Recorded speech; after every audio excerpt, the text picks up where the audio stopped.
Good evening. I will call to order the meeting of the Chautauqua County Legislature on March 26th of 2025. Would the clerk please call the roll? Mr. Anthony? Here.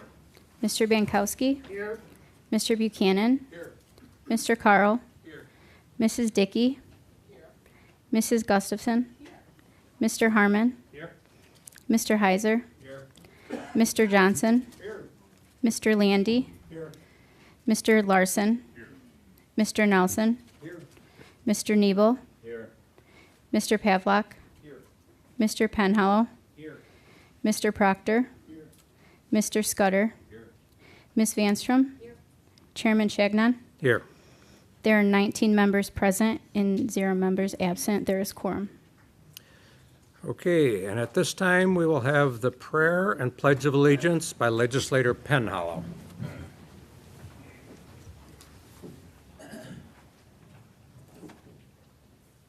Gracious God, as we come before you today to discuss important matters, we ask for your guidance and wisdom. May our discussions honor you, and we thank you for this opportunity to assemble together.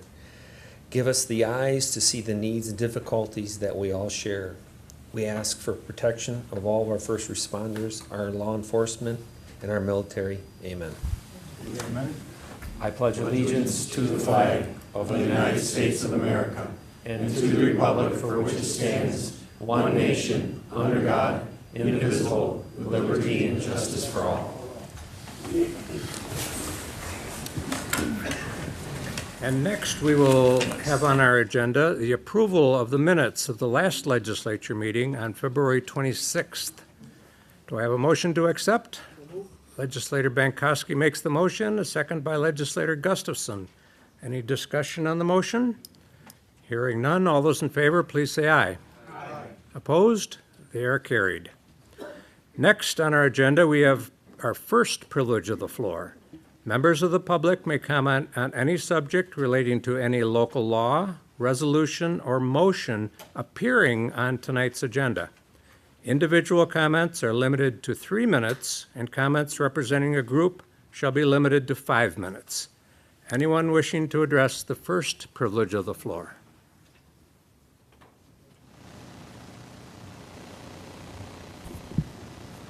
Hello, I'm Jim Werfritz, President of the Chautauqua Lake Property Owners Association.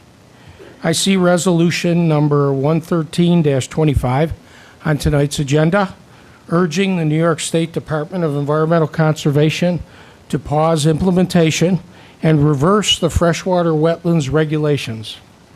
The CLPOA supports this resolution and appreciates that the county executive and legislature chairman requested it, and that Chairman Harmon and the P&ED committee supported so it could be voted on tonight. Others and I, ultimately what became the Chautauqua Lake Property Owners Association, the CLPOA, started raising concerns about the wetlands regulatory situation in mid-2023 and more loudly in early 2024. Some in this body said nothing would change, and we were accused of spreading misinformation and raising undue alarm. We took our concerns directly to the public with the first in a series of 9 wetlands-focused public meetings that began in April 2024. In retrospect, your support and that of our state representatives would have been more effective if you would have heeded our calls and acted much sooner. We wish Senator Borrello and Assemblyman Goodell would have proposed their lake exempting legislation before the last 3 days of the 2024 session. Now, with its introduction once again in the 2025 session, we will wait until at least mid-May 2025, 5 months after new regulation implementation for a vote. We wish County Executive Wendel and Chairman Shagnon and the legislature would have passed a resolution actually opposing the regulations, not just requesting an implementation delay, and all before October of 2024. We wish the New York State Association of Counties, NYSAC, Legislative Conference would have passed a resolution requesting a regulation reversal, impact analysis, and collaboration before 2025, again, after implementation began on January 1st. And we wish County Executive Wendel and Chairman Shagnon in the legislature would have considered tonight's resolution or something similar much sooner. But as is said, if wishes were horses, beggars would ride, and it's obvious that begging hasn't worked. The CLPOA appreciates all these efforts in hope that they will be more than superficial actions, months, and for some, a year or more after we consistently raised concerns. We support them, including tonight's Resolution 11325. The damage from the flawed regulations, their overly aggressive interpretation, the lack of a comprehensive impact evaluation, and the DEC's obvious lack of preparation is now being felt after only 3 months. And the clock is ticking, with only 35 days remaining to challenge the process used by the DEC to formulate and implement the regulations. So after watching the DEC aggressively move forward through 2024 and into 2025 without seriously considering the public and our elected representatives' concerns and comments, and the DEC and governor ignoring pleas to delay implementation, the CLPO announced on March 15th that it would file a lawsuit challenging the regulations and their implementation. It appears litigation is the only action the governor and the DEC will pay serious attention to, and the only real opportunity for mitigation of the damage to our lake, our properties, and the economy of the Chautauqua Lake area and the entire county. In addition to the lakes-only Borrello-Molitor legislation, and that is just about lakes. It's not about onshore properties.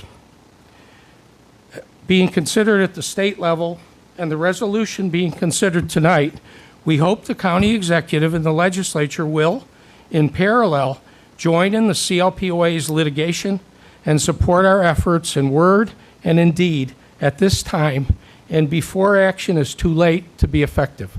Thank you. Jim, if you do me a favor and share your notes with the clerk so we make sure that our minutes are accurately reflected. And I'll ask that same request of all the speakers to the privilege of the floor. Next, please. Hi, I'm John Jablonski. I live at 213 Spruce Street, Lakewood, New York. I own a property with lake access in the town of Ellery, and I'm a wetland owner who lives about a quarter of a mile from Chautauqua Lake in Lakewood. I strongly support what the state legislature did as the will of the people in protecting more vital wetlands across New York State. I urge you to vote against the resolution on your agenda tonight requesting the state reverse the implementation of its updated wetland regulations. It is important to the health of our lakes and economy to protect these wetland habitats in our lakes, along our lakes, and in our drainage basins. They are the flood storage areas protecting our properties and public infrastructure from damage. Lakefront property owners must realize that protecting these areas helps protect their valuable lakefront properties from flood damages. They are the first people who will be hurt with these wetlands being filled in and not protected.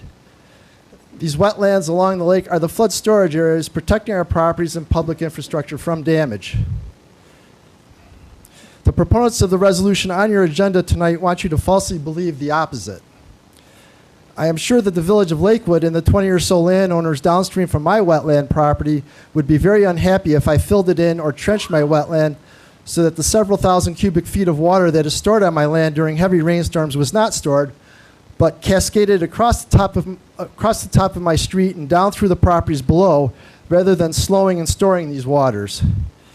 If I was a City of Jamestown resident or legislator from the city, I would certainly want all the wetlands in the 180 square mile Chautauqua Lake watershed above the City of Jamestown to be protected to avoid Chautauqua River flooding. Please vote no on this resolution tonight. Thank you. Thank you. Next.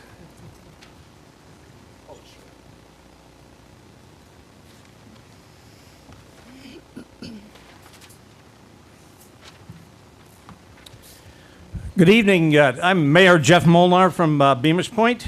I'm here in support tonight of County Executive Wendel and Chairman Shagnon's resolution number 113-25. You should have received the letter. It's a copy of the Bemis Point Village Board of Trustees resolution that was passed last week, urging you to approve this and pass it along. We feel that it's time to pump the brakes a little bit and take another look. Thank you very much. Thank you. I'm Vince DeJoy. I live at 98 Forest Avenue in the city of Jamestown. Full disclosure, I am the Director of Planning and Development for the city of Dunkirk and served in that same position in the city of Jamestown for about 7 years. I want to first say that since I've been in this position, I've enjoyed the collaboration and support from county, IDA, and planning department as we've tried to transform our economy in North County.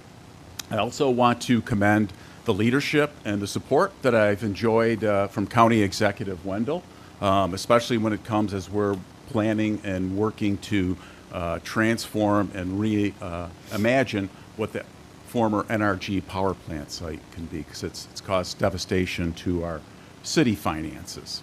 So I'm here tonight to comment on Resolution 9025, authorizing the 1% additional sales tax. Now, I can see and fully understand the rationale for keeping the 1% or some number, whether it's 0.75 or 1. But the one area that I would like to comment on is the municipal share. I see that in the resolution that it's 3/20 go to the cities, towns, and villages. As you know, especially our two cities are hurting. And it's, quite frankly, the big cost drivers are public safety, having a paid professional fire department and police department. And we have no other recourse to keep up with those costs but to raise property taxes. And none of us like that, including myself, whether in the city of Jamestown or what the people of Dunkirk are enduring with nearly an 85% increase in the city's property tax levy. What I would recommend and suggest an amendment to perhaps, this is an opportunity to share just a little bit more of that 1%. Instead of 3/20, shared amongst all the towns, cities, and two cities and the villages. Keep that 3/20 for the towns and the villages, and carve out an additional 3/20 for the two cities based on the population. This is an opportunity to help those cities. We don't have many other recourse in terms of raising revenue to meet all of our obligations and expenses, and it still leaves the county with 70% of the 1% increase in the sales tax. So again, thank you very much, and I hope you take that under consideration. Thank you. Anyone else wishing to address the first privilege of the floor? Seeing no one, I will close the first privilege of the floor. And at this time on our agenda, we have two commendations to be made. So I would invite the county executive to come down and present those commendations.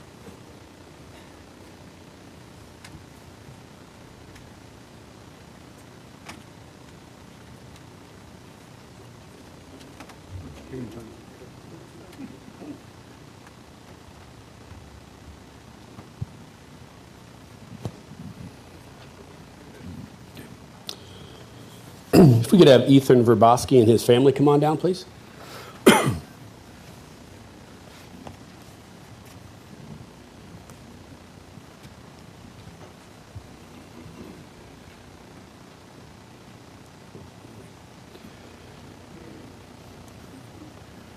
All right, so from the Office of County Executive, Chautauqua County, New York, a proclamation. Whereas it is with great pride that we recognize Ethan Verboski, a junior at Maple Grove, for for his outstanding achievements and exemplary dedication in the sport of cross country.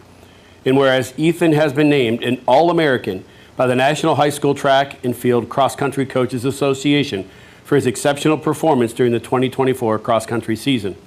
And whereas throughout the season, Ethan demonstrated unparalleled talent, hard work, and determination, achieving first place finishes at all of Maple Grove's regular season league meets, as well as victories at the Knox Invitational, Red Dragon Invitational, and McQuaid Invitational. And whereas Ethan's other remarkable accomplishments include a second place finish at the Manhattan Invitational, the CCAA League Champion, earning CCAA Small School Runner of the Year honors and claiming the Section 6 Class D Individual Champion title. And whereas Ethan placed 8th place in the New York State Class D Championship race, further demonstrating his exceptional skills and perseverance in the face of tough competition. And whereas in addition to his impressive cross-country career, Ethan's talents extend to the track, where he earned a 3rd place finish in the Division II 800-meter race at the New York State Track and Field Championships meets last spring, as well as the indoor track and basketball teams. Whereas beyond his athletic excellence, Ethan is an exemplary student and individual, maintaining honor roll status, leading by example as a strong team captain, and always supporting his teammates both on and off the field. And whereas Ethan is also dedicated to giving back to the community through his involvement with the Chautauqua Striders, his volunteer work with the Bemis Point Track Club, and active membership at St. Mary of Lourdes Catholic Church. And whereas Ethan Verbowski's achievements not only reflect his athletic prowess, but also his unwavering commitment to personal excellence, integrity, and service to others, making him a role model for young athletes and students everywhere. Now, therefore, we, Paul M. Wendel Jr., Chautauqua County Executive, and Pierre E. Chagnon, Chairman of the Chautauqua County Legislature, do hereby recognize and commend Ethan Verbowski for his tremendous leadership and numerous athletic, academic, extracurricular, and volunteer achievements. In witness whereof, we have hereto set our hand and caused the seal of the great county of Chautauqua to be affixed this 26th day of March, 2025. Signed myself, Paul M. Wendel Jr., County Executive, and Pierre E. Chagnon, Chautauqua County Legislature Chairman. Congratulations. When you think about it, an All-American at the collegiate level is a very small number of qualified athletes. When you look at the number of All-Americans in every high school athlete that competes in cross country, this young man is 1 in a million. On behalf of myself and the legislature, congratulations. Job well done, and you're only a junior. You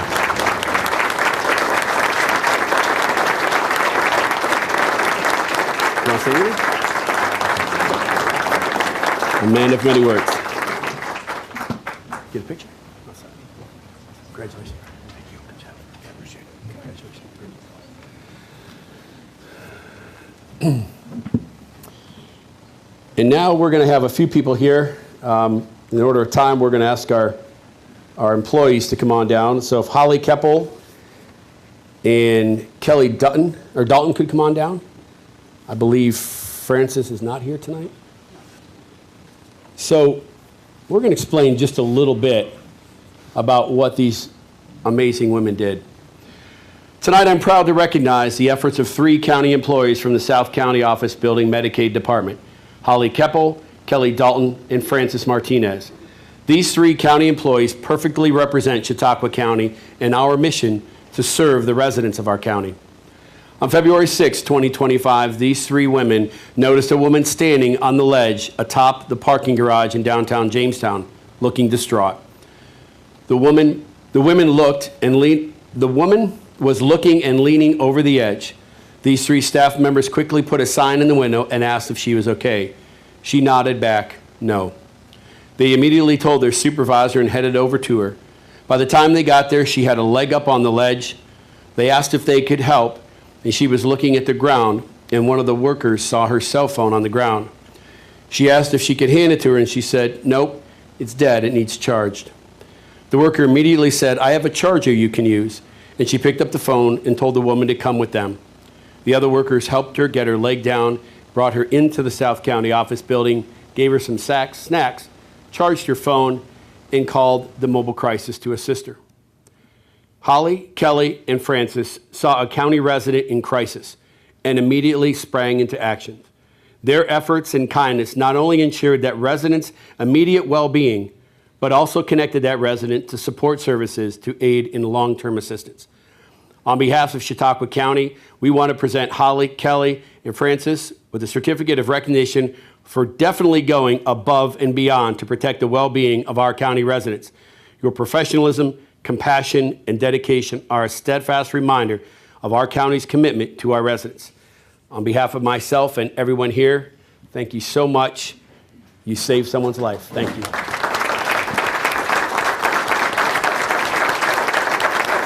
You are Kelly? Okay, I'm sorry. Holly, did you guys want to say anything? No. You want to say anything? Okay. Oh, yeah, if you would.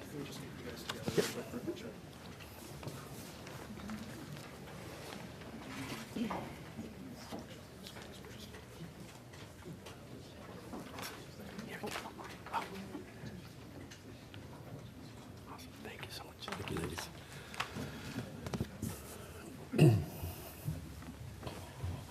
Proud moments, for sure. We appreciate that very much. This brings us to the next item on the agenda that the county executive needs to come back for is the State of the County Address by County Executive Paul M. Wendel Jr.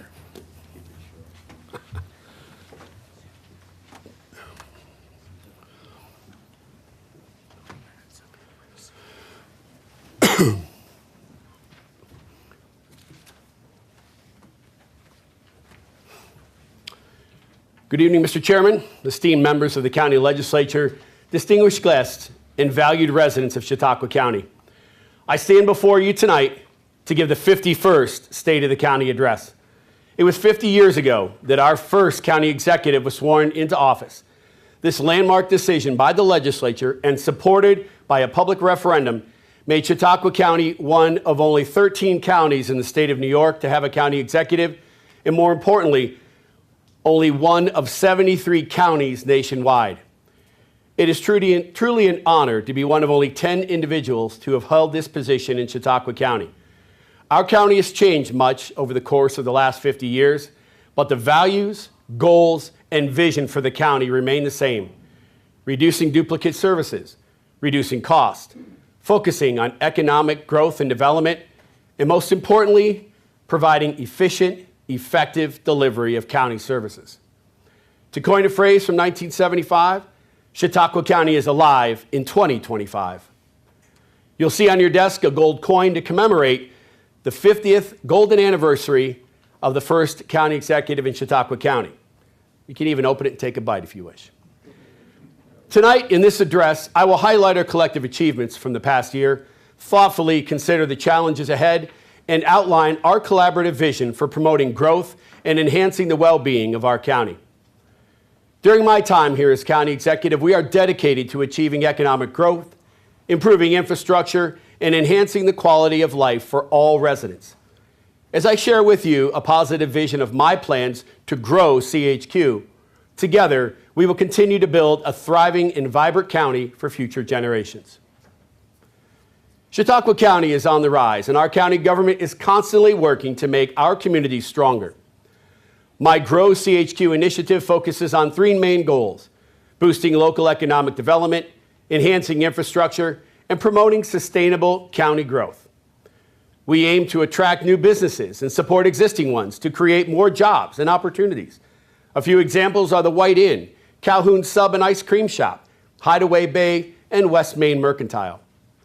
We expanded and improved the services needed for our county residents, and we developed a budget for 2025 that safeguards our long-term financial stability without placing an undue burden on our residents. This past year, we have made strong progress together. We have continued to maintain a low unemployment rate and successfully attracted key investments that are revitalizing our communities. This progress sets a strong foundation for continued development and prosperity in the years to come. Some examples include the Dunkirk Downtown Revitalization Initiative, Mayville's Waterfront Improvement Project, the Chautauqua River Activation, and local waterfront revitalization programs enhancing communities along Lake Erie shoreline. We were just found out that the Village of Westfield received $4.2 million in a Forward New York grant as they were assisted by our county's planning department. These are just a few of the examples of our commitment to revitalizing our communities. The 2025 budget upheld a structurally balanced spending plan, ensuring that the tax levy remained below the state mandated tax cap while safeguarding the county's strong financial position. The budget featured crucial investment in human services, public safety, infrastructure, and economic development, complemented by strategic funding for capital projects. In light of challenges such as increasing unfunded mandate costs and inflation beyond the tax cap, the budget was meticulously designed to fulfill and enhance essential service needs without increasing taxes. With projections for sales tax revenue be over $94 million, including $39 million shared with local municipalities. Additionally, the occupancy tax receipts are projected to be roughly $2 million, with 60% of that allocated to promoting tourism and 40% for protecting local waterways. Since taking office in 2020 as county executive, every year I have proposed a tax rate reduction. In the 4 years that those tax rate reductions have been implemented, we have reduced property taxes over $1.75. In the 2025 budget, I reduced the property tax rate to $6.72 per thousand. Chautauqua County continues to maintain its strong financial health while investing in critical services and infrastructure for our residents. The key to maintaining our long-term financial strength was through conservative budgeting, improving efficiency, and using state and federal funding to offset local costs. As part of the American Rescue Plan Act of 2021, or ARPA, Chautauqua County was in the receipt of $24.6 million. And we have strategically invested these dollars into 84 projects, initiatives that not only address the immediate needs, but also lay the foundation for long-term success. We took a forward-thinking approach and invested the ARPA dollars in the New York State Municipal Trust. This allowed us to continue investing long past the $24.6 million we received, investing in even more projects to benefit our residents for years to come. Today, on your desk, we released a comprehensive report entitled The Impact, Chautauqua County's Use of American Rescue Plan Act Funding, which details how we have leveraged this opportunity to strengthen our community.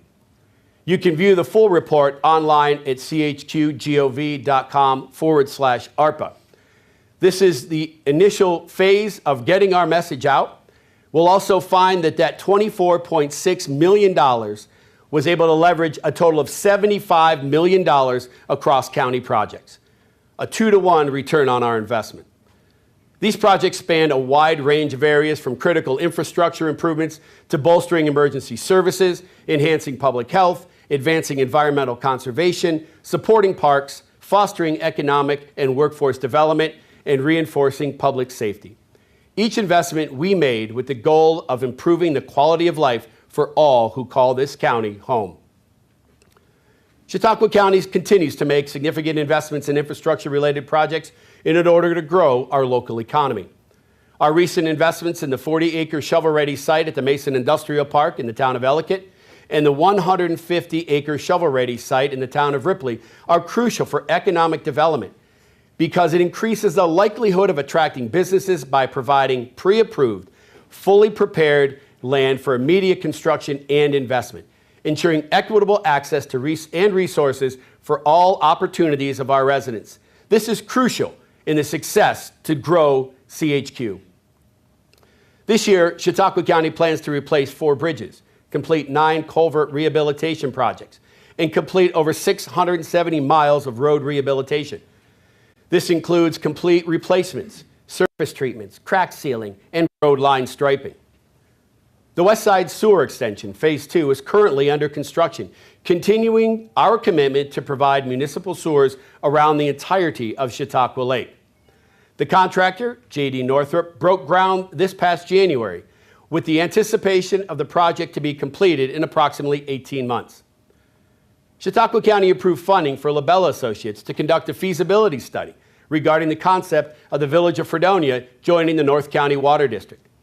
My goal for this project is to provide the residents and businesses in the village with a reliable source of water, while also helping to lower the cost of the North County Water District. Additionally, the expansion of broadband internet has connected more rural areas enhancing communication and economic opportunities. We have partnered locally with DFT Communications to provide internet service to over 385 local residents.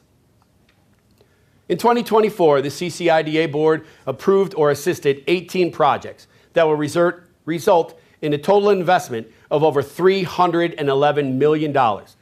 These are projected to create 166 permanent jobs, 561 construction jobs, and more importantly, retain 771 jobs.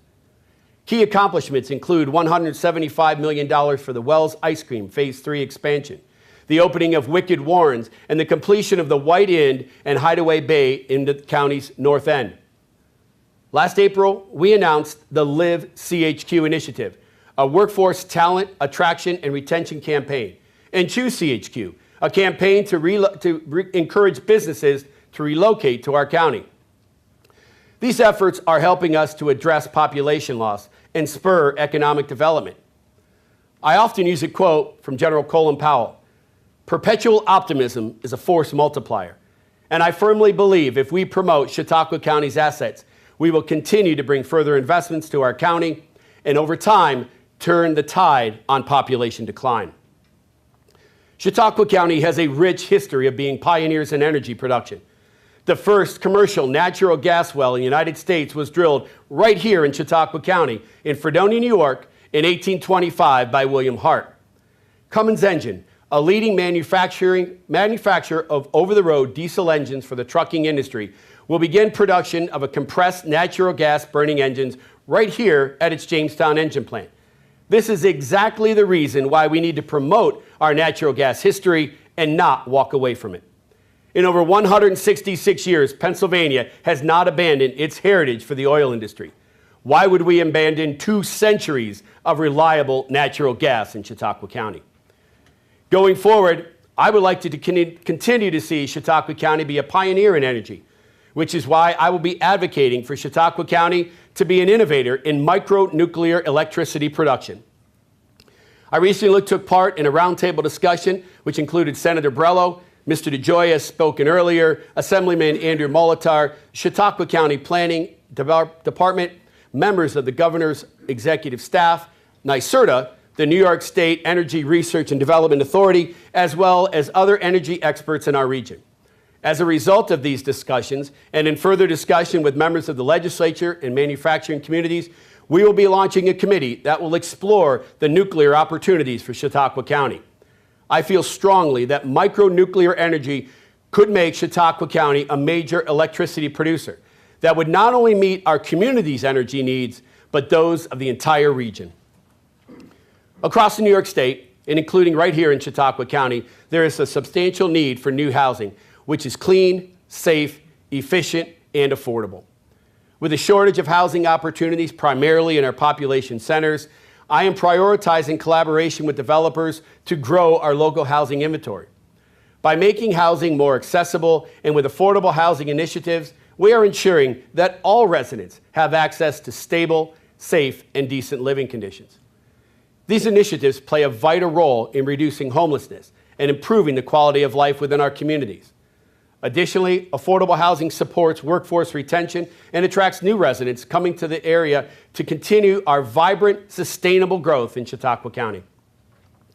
Currently, we are using ARPA dollars as well as federal funds to enhance and expand the county's lead abatement program. Lead abatement helps to remove hazardous lead-based paint and other lead sources from older properties, making them safer for residents. By addressing these health risks, the properties become more appealing and valuable for occupancy. Additionally, this process can preserve the structural integrity and historical value of the buildings, ensuring they remain an integral part of our county. In 2024, the CCIDA provided support for 3 housing projects, including incentives for both the Silver Creek Apartments project and 401 Central Avenue in Dunkirk, as well as a brownfield cleanup loan for the Gateway Lofts project in the city of Jamestown, and began preliminary work on providing incentives to the Regan Development Corporation for 2 additional housing complexes in the city of Dunkirk. These projects, combined with others that are currently being pursued, would provide approximately 400 new housing units across Chautauqua County when fully realized. The CCIDA is without question doing an incredible job. In fact, in July of 2024, Buffalo Business First ranked the agency as the #1 economic development agency in Western New York, surpassing Niagara and Erie counties. I would be remiss if I didn't also acknowledge the great work being undertaken by both the Chautauqua County Partnership for Economic Growth and the county's planning department. CPEG, who acts as a catalyst and broker for resources and advancing economic prosperity countywide, continues to gain momentum and had a stellar year. They primarily assisted municipalities on 57 projects. They were awarded almost $500,000 in grants for 35 individual projects and secured more than $2.4 million in grant funding, including a 3-year Ralph Wilson Jr. Foundation pledge of over $1.6 million. The planning department, which undertakes many state-mandated duties, was also very active and did an outstanding job. Some of those tasks are management of the occupancy tax program, cleaning up our water resources, and working with communities to set further table for further investment. Chautauqua County has continued to focus on growing tourism. We launched our new tourism trolleys with CHQ Transit and are looking forward to the opening of the new CHQ Transit hub in downtown Jamestown that's expected to be completed by the end of October 2025. Our dedication continues on returning commercial air service to our Jamestown Airport. We will be submitting an essential air service application to the FAA and Department of Transportation in the immediate future. In 2024, we also allocated 3% occupancy tax funds to key projects in Chautauqua County, including the Fredonia Farm Festival and the Westfield Grape and Wine Festival. Last year, the Phase 4 Overland Trail project was completed and involved remediating and rerouting parts of the Fred J. Cusimano West Side Overland Trails in Panama and Broken Straw State Forest. Funding is being sought for Phase 5 of the Overland Trails project, which will focus on remediating the Boutwell Hill project portion of the trail. In 2024, Chautauqua County also debuted our new interactive trails map. This interactive map displays all trails across Chautauqua County, allowing users to toggle between different trail uses for personalized experience, including hiking, biking, horseback riding, cross-country skiing, and kayaking. We also invested in vital initiatives like the Chautauqua Lake Symposium and new equipment for lake maintenance, essential for preserving our lakes. The highlight of 2024 in reference to tourism in Chautauqua Lake will be undoubtedly the U.S. Army Corps of Engineers Aquatic Ecosystem Restoration Feasibility Study on Chautauqua Lake. Chautauqua County partnered as the non-federal sponsor, signing a feasibility cost-share agreement in September of 2024. A scoping and planning charrette took place in January of this year, bringing together stakeholders and researchers. Additional meetings continue to refine data and gather input. The study will develop and compare alternative restoration plans, assessing costs and benefits before recommending a course of action to Congress. A final report is expected to be drafted sometime before the end of September 2027, with potential authorization by Congress. This project represents a significant step toward restoring Chautauqua Lake's ecosystem for future generations. Chautauqua County has various initiatives in public safety. Some examples include the most recent enhancements of senior safety with the equipment of Ring video doorbell devices. We've made safety and security improvements right here in our county office buildings, and we've opened a re-entry hub to help reduce recidivism for individuals leaving the county jail, which is a proactive step led by Sheriff Jim Quattrone. This moves us forward to ensuring the community's well-being. In addition, we are proud of the successful launch of the Interfacility Transport Ambulance, improving emergency services. We are also prioritizing local training for our first responders and offering community outreach program to enhance public safety. We are working with school districts to provide training through active threat drills, as well as providing Stop the Bleed kits. Chautauqua County Emergency Services continues to have a strong group of special teams. These include the Hazardous Materials Team, the Technical Rescue Team, Water Emergency Team, Fire Police Response Team, and the Chautauqua Area Search Team, or CAST. These special teams train monthly to assist fire departments and residents throughout the county. These teams are utilized to assist departments and prepare for the most unique and unusual mitigations and calls we have in the county. Chautauqua County is fortunate and judicious in grant funding to provide for training and equipment for these special teams. We are currently working with New York State on a project that will enhance and provide new equipment for flood mitigation and flood response. Last year, Chautauqua County EMS, it was involved in 7,019 responses here in Chautauqua County. This was a huge impact on not only the lives of our residents, but visitors and guests alike. From expanding mental health services and improving community health to increasing opportunities for our older population, Chautauqua County is enhancing services to provide for our residents. The county is implementing preventive care initiatives, such as health care screenings and wellness programs, to enhance overall community well-being.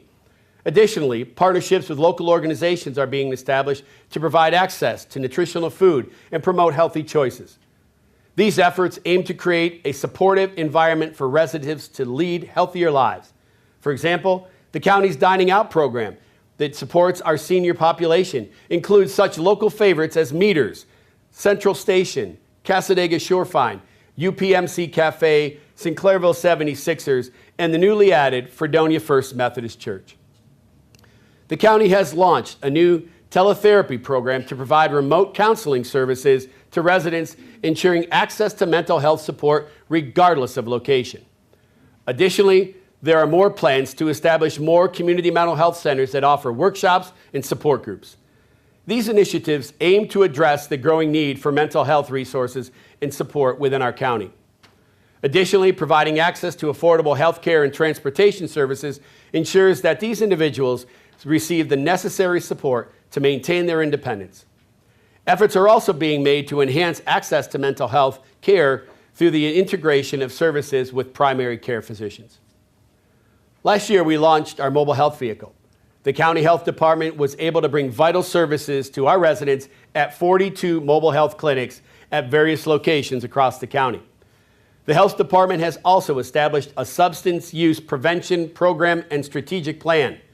Throughout last year, there was a 50% reduction in countywide overdose deaths as compared to the previous year.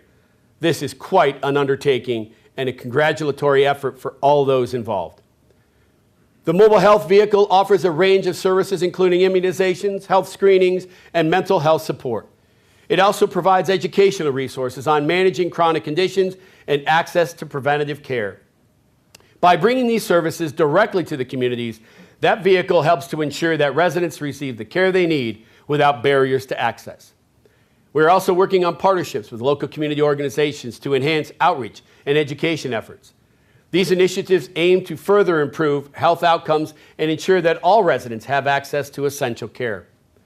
We have worked diligently with the City of Jamestown to address homelessness. We contracted with Recovery Options Made Easy to provide an overnight Code Blue warming center, and we approved $100,000 to assist Chautauqua Opportunities to open the 18-bedroom Hope Haven Women's Shelter in the City of Jamestown. Chautauqua County Department of Mental Hygiene and Social Services participates in various community initiatives regardless homelessness countywide. Going forward, we are working with developers to create transitional housing for those in need. These county initiatives play a crucial role in addressing homelessness by fostering collaboration among various stakeholders, including government agencies, nonprofit organizations, and local residents. We are working to ensure that resources are effectively allocated and that the needs of the homeless population are met comprehensively. By engaging the community, these initiatives also raise awareness and encourage local involvement in creating long-term solutions. Chautauqua County Department of Social Services recently received approval for a public assistance shelter supplement plan for up to 50 families and 125 single or childless couples in receipt of public assistance who are homeless or in imminent danger of becoming homeless. Implementation of this plan will result in up to $2 million in local share savings and will allow public assistance households within our county to focus on looking for work, pursuing rehabilitation activities, and become more employable, or applying for long-term disability benefits through Social Security. Throughout my tenure, making Chautauqua County government more efficient is a constant endeavor. From consolidating offices to having better designed modern office space to cross-training employees and utilizing the newest technology to increase productivity. These changes have led to quicker service delivery for residents and reduced operational costs. Employees are now more adaptable and better equipped to handle various tasks, leading to improved morale and job satisfaction. Overall, the county has benefited from enhanced access to government services and resources. Additionally, this will enable us to streamline operations, enhance service delivery, and ultimately create a more effective and sustainable local government structure. I'd like to take just a moment to talk to you about a small team whose diligence has saved the county in excess of $16.7 million since 2016. This group that I'm referring to is our Program Integrity Group, Unit rather, or PIU. The PIU's diligent effort not only saves the county millions of dollars annually, but also ensures that the resources are allocated to those who truly need them. Their work is crucial in maintaining the integrity and sustainability of public assistance programs. In 2024, our safety net cost exceeded $11 million. The reason this is so concerning is because 71% of that money comes from you, our local taxpayers. This is one example of unfunded mandates that are forced upon our county by New York State. Protecting public funds is crucial in maintaining trust in government systems. By safeguarding these funds, the Program Integrity Unit not only prevents financial losses, but also helps sustain essential service. Their vigilance ensures that taxpayer money is used effectively and efficiently while supporting the community's overall well-being. As we prepare for the 2026 budget, I would like to take and purpose building a financial resource and develop a strategy regarding local municipal mergers, consolidations, and shared services. The purpose of this fund would be to reduce the redundancies, thus leading to significant cost savings by streamlining operations and eliminating duplicate efforts. This allows municipalities to allocate resources more effectively, ultimately benefiting taxpayers through lower taxes or improved services. Moreover, it fosters better collaboration and innovation among local governments, enhancing overall public service delivery. The way to respect home rule authority is by ensuring that any proposed mergers or consolidations are initiated through voluntary agreements between municipalities. Additionally, we can offer incentives and support to encourage collaboration without mandating participation. Through open communication and working collaboratively with local leaders, we can ensure that these initiatives are implemented smoothly and effectively. In closing, I stand before you today filled with optimism and pride for all that we have achieved together here in Chautauqua County and look forward to the future with excitement and appreciation. By investing in our county, we can create more jobs, foster economic growth that benefits all residents. I am confident that we continue to bring value, and I am grateful to contribute to the success of Chautauqua County. As we look back on 2024, we can celebrate significant progress in infrastructure, business development, public safety, human services, and more. Our 2025 budget ensures that we maintain a strong fiscal position while investing in the things that matter most: our infrastructure, our economy, and most importantly, our people. I am filled with pride in what we've achieved together. Our achievements are a testament to our hard work and collaboration, and I firmly believe that our comeback will always be stronger than any setback we've faced. I urge each of you to stay engaged. Your involvement is crucial in sustaining the momentum we've built to ensure that our county remains strong and inclusive. Together, let's keep pushing forward, working hand in hand to make Chautauqua County a place where everyone will succeed. By working together, we continue to build a supportive atmosphere where our challenges are met with strength, integrity, and unity. Together, we can make a significant impact on our county's growth and development. I just wanted to take a moment to express my deepest gratitude to all my colleagues for all of your hard work and dedication that you all continue to do day in and day out. Your contributions have not gone unnoticed, and I wanted to publicly thank you and acknowledge your efforts. Those efforts are deeply valued and appreciated. Thank you for being such a valuable part of this journey and for your ongoing support. Ensuring that these achievements are not just milestones, but rather stepping stones toward an even greater success. The Grow CHQ initiative means continuing to invest in our county and collaborate with one another. We can build on this foundation and create an even brighter future for everyone in Chautauqua County. Let us commit to working together with the same passion and dedication that has brought us this far, creating an even brighter future for all who call Chautauqua County home. Thank you for your attendance and have a great evening.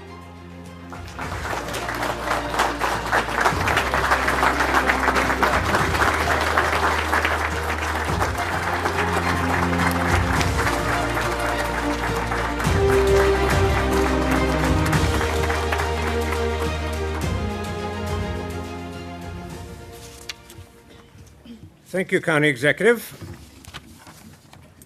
And that brings us to communications. Christie, veto messages? There are no veto messages from County Executive Wendel from the February 26, 2025 legislature meeting. There are 6 communications listed on the agenda. If you would like a copy of any of these items, please let our office know. Could you please read number 2 and number 4, please? This is from the City of Jamestown Mayor Kimberly Eklund regarding consideration of additional sales tax revenue for local municipalities. This is number 2 on the agenda. Dear County Executive Wendel, Chairman Pavlock, Vice Chairman Nebo, and honorable members of the legislature, I would like to take this opportunity to thank you for your continued leadership and commitment to strengthening our communities. The work you do to ensure Chautauqua County remains financially stable while supporting the needs of its municipalities is truly appreciated. As discussions move forward regarding the county sales tax structure, I want to express my support for exploring an adjustment to the distribution of the additional 1% sales tax revenue to provide more resources to local municipalities.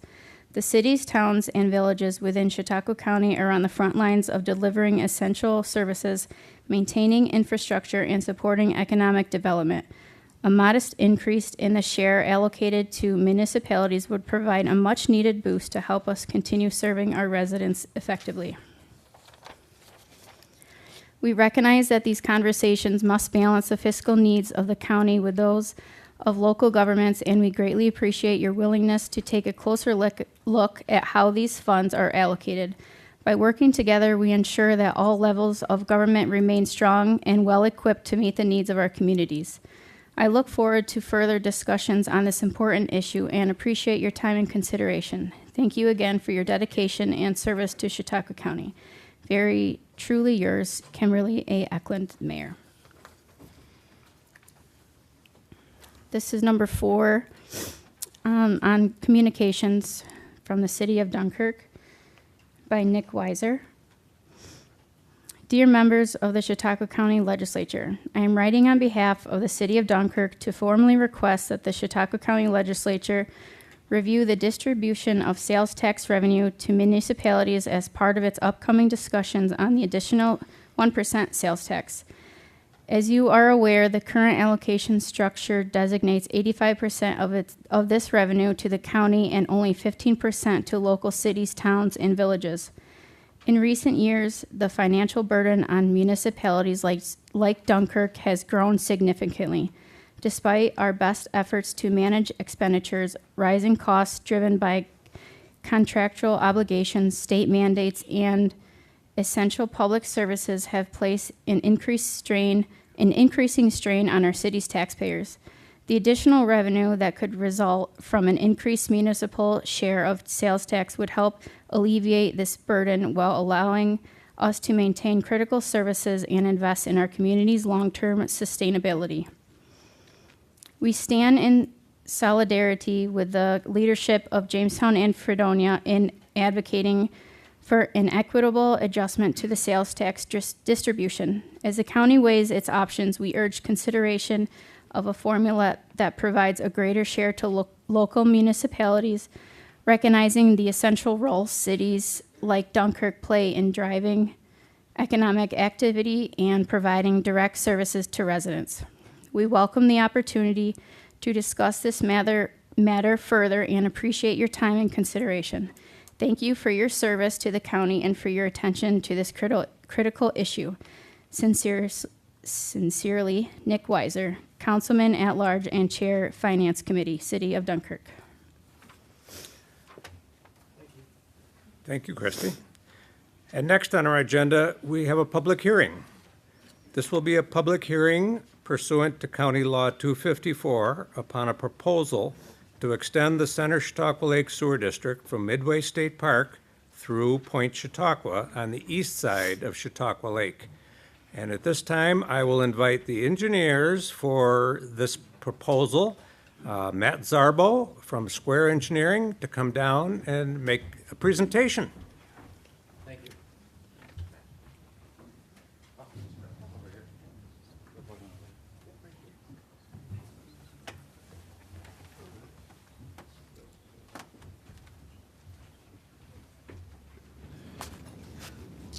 Thank you. So I'm Matt Zarbo. I'm from Square Engineering. This is Andrew Meyerhofer. And we worked with the county and the county planning department on reviewing a potential sewer district along the eastern side, northeastern side of Chautauqua Lake. Our company, Square Engineering, specializes in municipal infrastructure projects. We've worked with probably about a dozen of the communities within Chautauqua County and are very familiar with the area, so we appreciate being here. So today we're going to discuss a lot of different items, including the location of the project, the purpose, the boundary, the proposed infrastructure, an EDU assessment, which we'll get to what that is, capital costs, potential grant opportunities, and estimated user costs. This is kind of a broad overview of a very detailed study that we undertook with the county to evaluate a significant amount of different options for sewering this area, including going, north with the sewer to the North Chautauqua Lake Sewer District, as well as going south to the sewer to the south and center Chautauqua Lake Sewer District, ultimately selecting that as the most preferred alternative. So a very, very detailed engineering report was done. We're going to kind of give you the results today for your consideration of formation of this district. I see there's a lot of resolutions to not only go after grant funding, but to form the district today. So, after the presentation, if you do have any more questions, we're happy to answer. For the residents that are here, we don't have details on how this is going to impact your individual property in regards to, where would sewer be specifically installed on your property. This is a study that reviewed the whole area. After this, if the project does move forward and the legislator does choose to move forward with the project, there will be a very detailed design phase where those things would work themselves out. So location itself, I would encourage the legislative board, I'm sure you've seen it, but any residents, there is on the county website, I believe it's under forms and documents, there is a detailed report that you can actually look at this and actually zoom in on these maps, because I know looking in the audience, these are going to be hard to see. But the location itself is the northeast side of Chautauqua Lake. It's the only area, and on that map to the left, it's the only area that's not sewered right now. The entire rest of the shoreline is either sewered or Phase 2 project has started, which is going to sewer the remainder of the west side. So it's the northeast side of the lake. And the purpose of this sewer extension, as many of you may know, is water quality driven. Chautauqua Lake is subject to harmful algal blooms. It's impaired per New York State DEC Section 303D regulations. And DC has actually created what's called a total maximum daily load for phosphorus. And what that really is saying how much phosphorus loading can that lake take without it impacting water quality. And one of the things that loading found is a great percentage, sewers are not the only thing that's causing a phosphorus loading on the lake, but a large percentage of the problem is from municipal sewers. And they found this years ago, and I know the county has had this historic initiative for decades now of sewering the lake, and this is really the last piece of the puzzle. So DEC identified wastewater plants and failing septic systems, and I say wastewater plants along the lake is there is in this service area there is privately owned plants, but what a lot of privately owned plants don't do, and what septic systems, even if operating as designed, don't do, is they don't remove phosphorus and they don't remove it from the lake, of where they're discharging into the nearby, into the lake itself or nearby streams that directly go into the lake, and ultimately these pollute the lake. So the TMDL that the DEC set requires a significant reduction in phosphorus from this wastewater loading, and the only way to do that effectively is public sewers. And ultimately what we're recommending is sending the sewage from this area to the south, which would effectively remove it from the Chautauqua Lake water body itself. So, lastly, the purpose of this extension is obviously to finish a major county objective of extending public sewers to lakeside communities.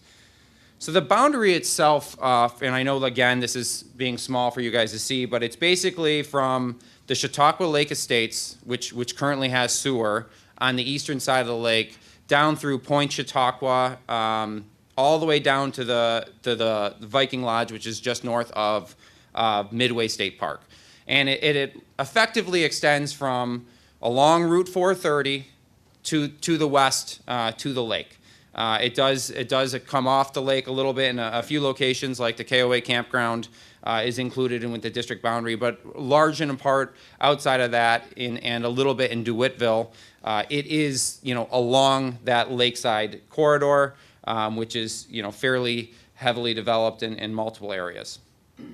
So what we're proposing, and this was, we did an alternative analysis that looked at a bunch of different technologies and treatment alternatives along, is basically a combination gravity sewer system that works by gravity. That's your traditional manholes and gravity pipes, as well as pressurized sewer system, which has been more common in these lakeside areas, especially with your phase 1 and phase 2 projects, uses a low pressure sewer system. So it's a combination where it makes sense to do gravity sewer, like through Point Chautauqua, where gravity, we can use gravity as our friend and save ongoing operation and maintenance costs and electric costs from dealing with things like pump stations and grinder pumps. We're going to do that. But where we can't, which there's a lot of areas where topography is or site conditions aren't conducive to gravity sewers, it would be a pressurized sewer system. And that is outlined in the map plan report if you were looking for specific locations of where we preliminary have slated gravity versus grinder pumps. You can look at that. Ultimately, as I've said a few times, the sewer will be transported to the south and utilize, we do have to more or less bypass a portion of the center. I guess it's part of technically the center Chautauqua Lake Sewer District, but we'll utilize a significant amount of existing infrastructure to convey it down to the plant down in Celeron.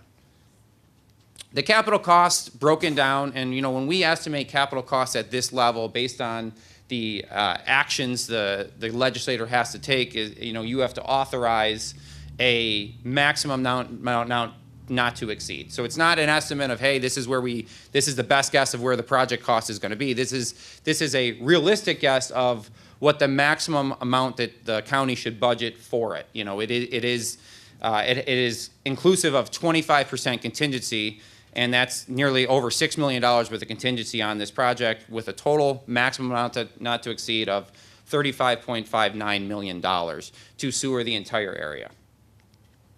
There is a significant amount of funding opportunities currently available for infrastructure projects, as you guys are aware of with your phase 1 and 2 projects, and many of the communities are aware of with their infrastructure projects.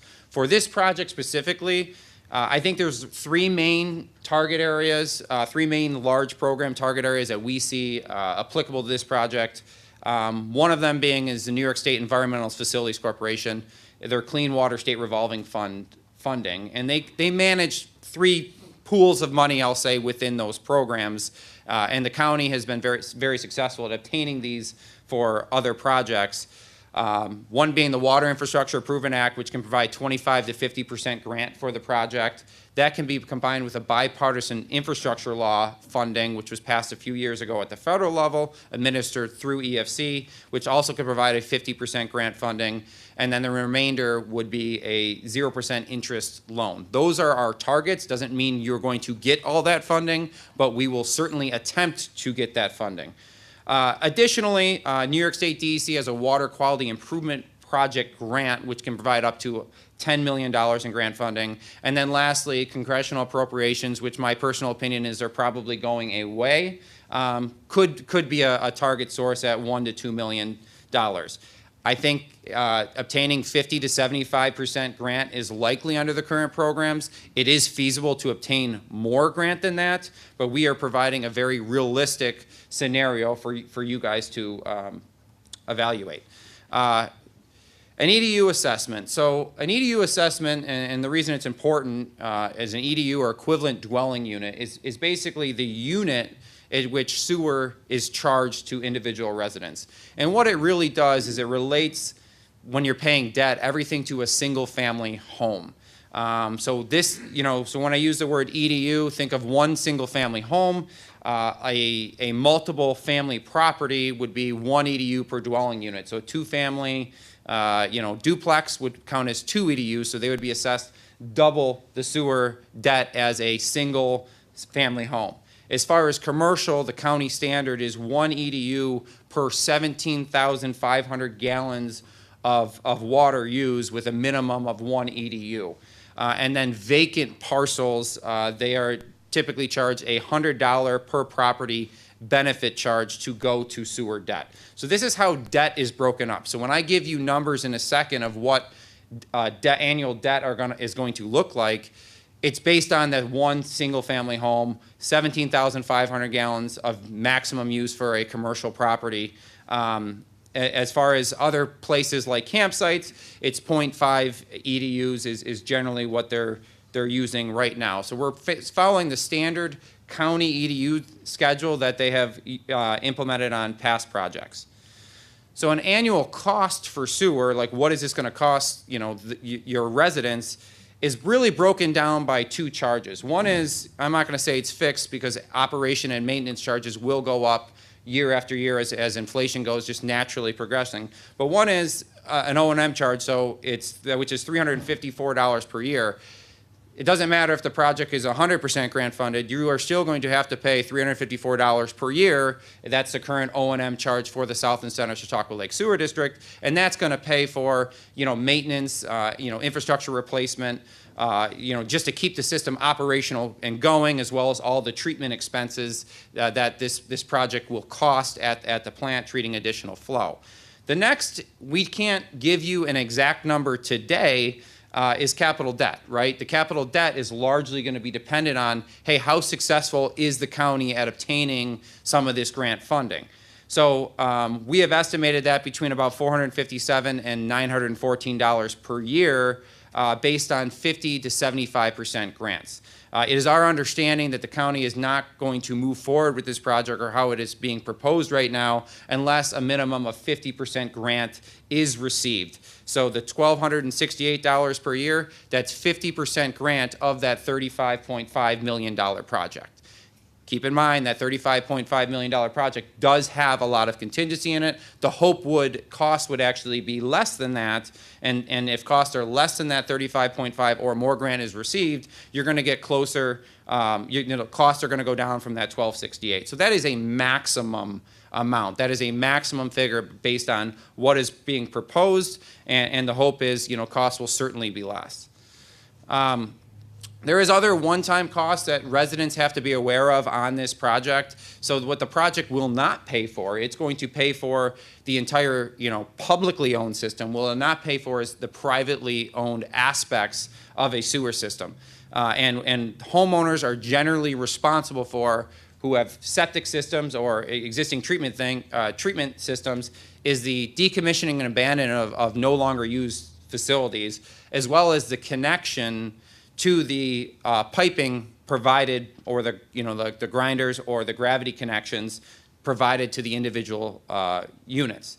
Now, the exact cost of that work is certainly going to vary from property to property, but generally speaking, is estimated at $5,000 to $7,000. That's a one-time connection cost. The one question we often get on these projects is the people who financially cannot afford those connections. And what I will say is there are several programs, particularly for low-income and seniors, that can help pay up to 100% of those connection costs where financial considerations, are an issue.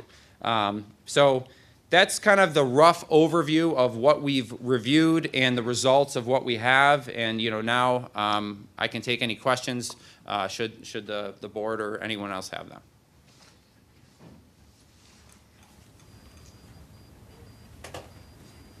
Do you Hand in the back. Hi, how you doing? So I represent Crosslands community south of the Wendel. We have 40 residential homes that are in and around sewage treatment plant. So just a quick question, will we, each home in that community be hooked up individually? Or will it be just connecting with the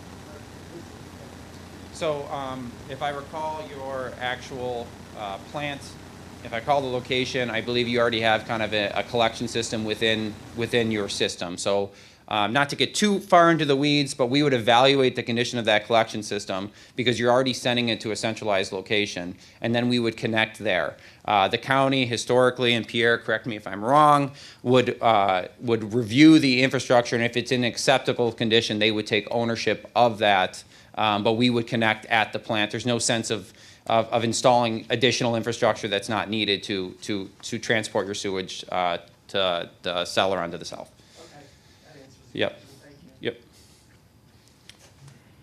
Is there any differentiation between seasonal cottages that are occupied between 30 days and 90 days a year, maybe small square footage versus a year-round occupied 5 or 10 bedroom property that's producing a whole lot more sewage? Or those charges be identical? So there's not differentiation, and I'll explain why. So that was kind of a two-part question. One is seasonal versus full-time.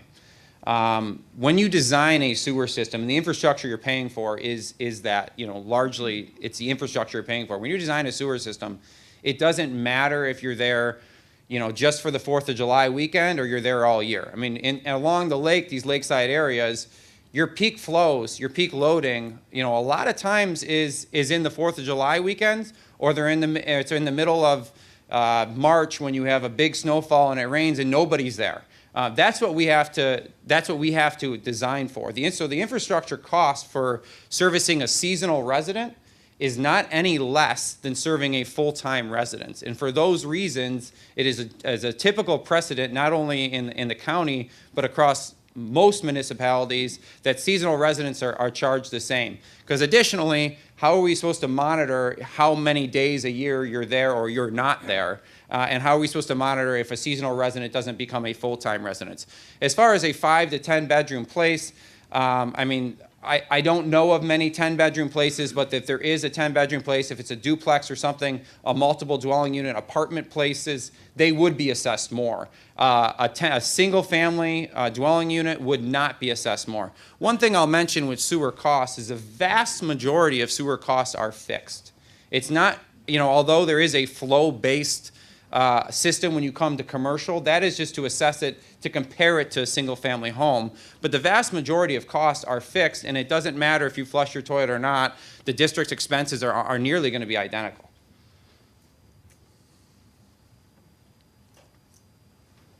You. Sorry, District 19 here. You said something about March and high flows, and that made me ring a bell. When we're putting something new in, we're not mixing storm water and sewage water, are we? You are not. And the newer construction has significantly cut down on inflow and infiltration, but we have done some studies across the county, not the new infrastructure that you are putting in, but I would be remiss if I said your only highest flows are in July when I've seen some pretty high days when nobody's there. So the older infrastructure, the clay tile piping with that snow melt, a lot of water winds up in its way into sanitary systems.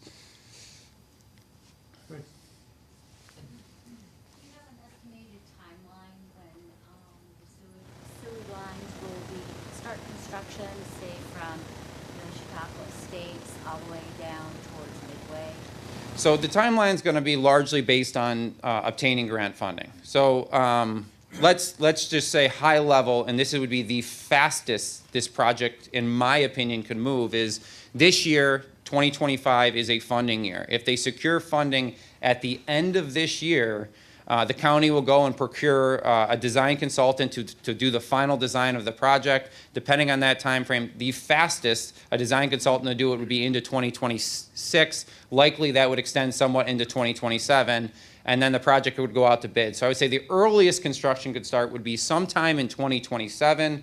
Likely it would be later 2027, early 2028. The project, based on even phase 2, which, Northrop has estimated they're a contractor about 18 months to complete it, would also take about 18 months to complete. It would be in that neighborhood. So you can figure, construction between mid to late 2027 and late 2029 would be realistic as far as a time frame. But obviously that's going to be very fluent. The county does have to secure that grant funding that we discussed before the project in their eyes is fiscally feasible.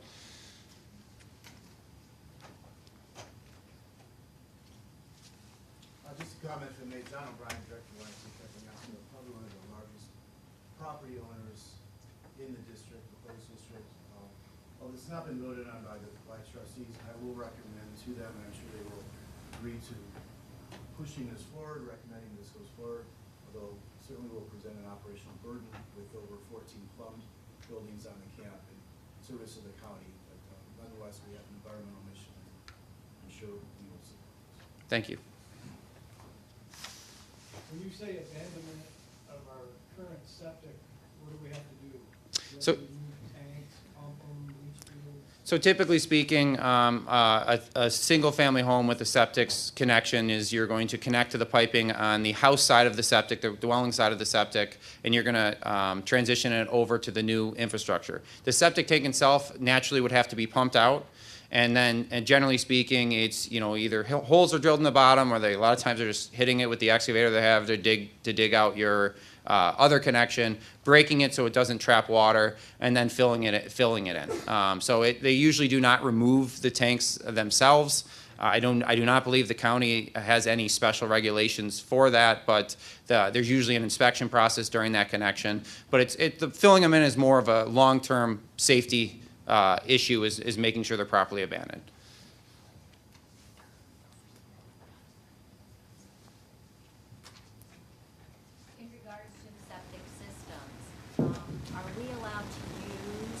Someone of our own choosing, or will it be delegated by someone with the state? Tom, does the county district, you guys have probably a licensure requirement is there a requirement for plumbing?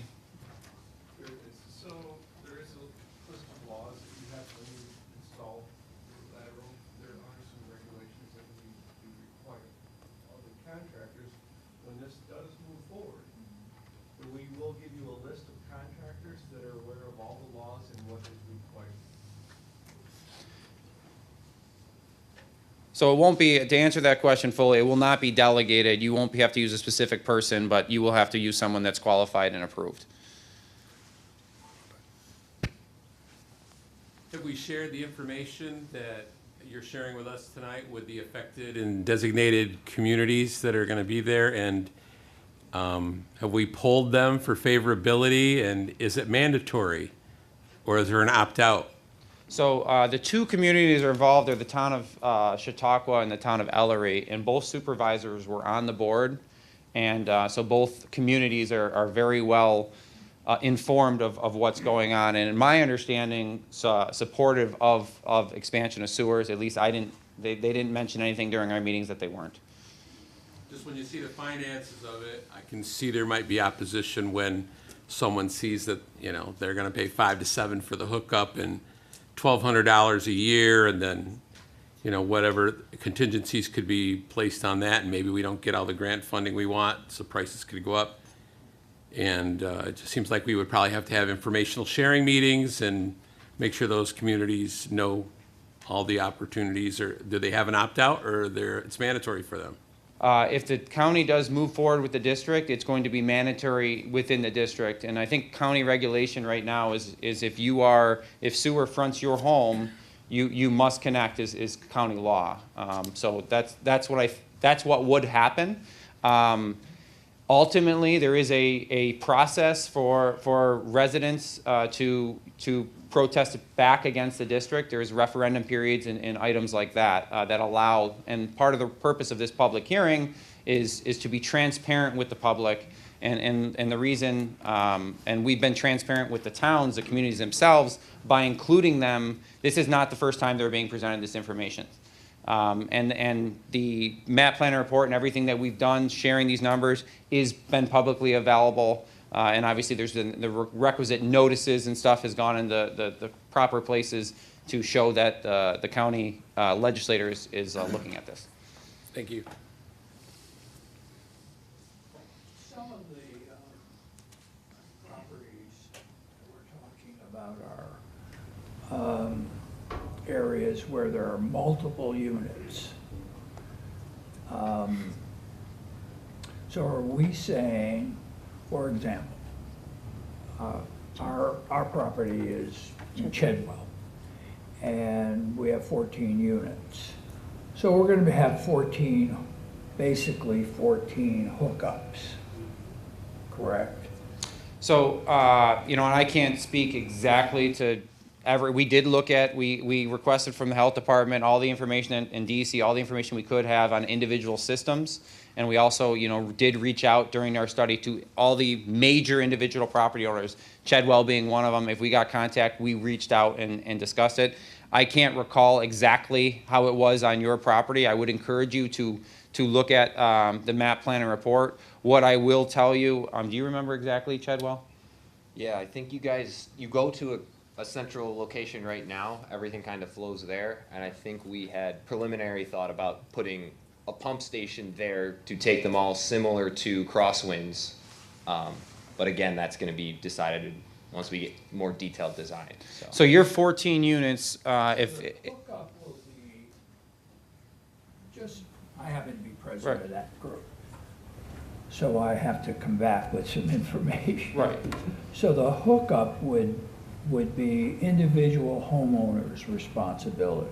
So in Chedwell's as you guys are a community, and when we talk about hookups in general, we're talking, single-family homes. As you guys as a community, your hookup would probably just be to one location, would be to one pump station, because all your sanitary flow is coming to a centralized location now. So that's likely but again, during the design phase, I can't speak to the consultant that will end up ultimately getting that design project, but when when our firm does it, we attempt to meet with every single property owner so they can understand individual property impacts. At this level, we have done some very good due diligence to understand and price this project, but I can't tell you definitively exactly how we're going to hook up anyone's property, home. But there's going to be more coordination on. But I think the hookup for the places like Chedwell, where they're going to a central location, will be fairly simplistic. And it's not going to be 14 hookup charges, 14 times 5 to 7,000. It's going to be way less because of how your system is already plumbed. Thank you. So I work with Sal. So then would it be $1,200 per unit then, or would it be just $1,200 for that one hookup then per year? So it's $1,200 per equivalent dwelling unit. So if you have in Chedwell, let's say there's 14 dwellings or 14 condos or whatever, each individual condo each individual condo is going to be assessed 1 EDU. So it'd be $1,200 per resident or per prop dwelling in there. Got it.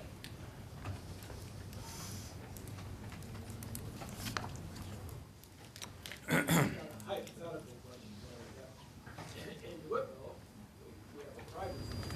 So if they bring this down into that area, the road surfacing and stuff, it's an unimproved road, but is that would that be part of the responsibility of the project of laying the pipe people, or is it now the owners? No, so the project, anything disturbed by the project is going to be restored by the project. So, restoration is inclusive in that cost. And if we go down the center of a private road and rip it all up, the paving of that road, or, restoring it to existing condition, if it's gravel, it's just gonna go gravel back. We're not gonna improve on existing condition, but we're going to restore it to that condition.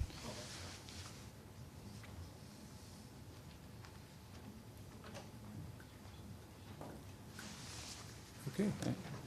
Well, I appreciate everyone's time. Thank you. Matt, thank you. Yep, thank you. Andrew, thank you.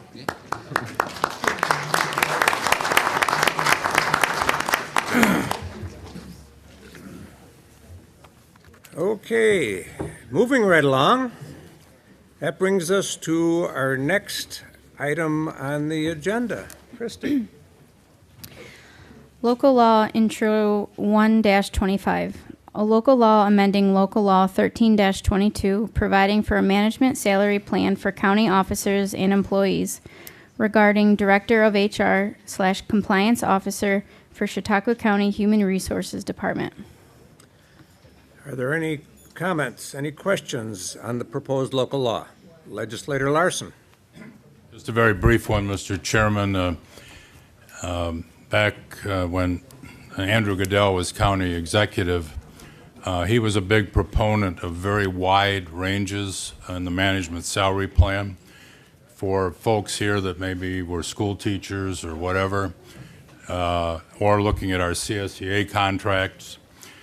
We have relatively small steps. They might be 2 or 3% for each step. And all those 20-some years ago, I understood the logic of what those wide ranges for management were.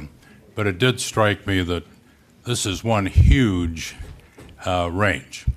And again, I'm going to vote for it, but I would hope that one of our committees someday would re-examine whether a range of 20 or 30,000 or some cap might be appropriate.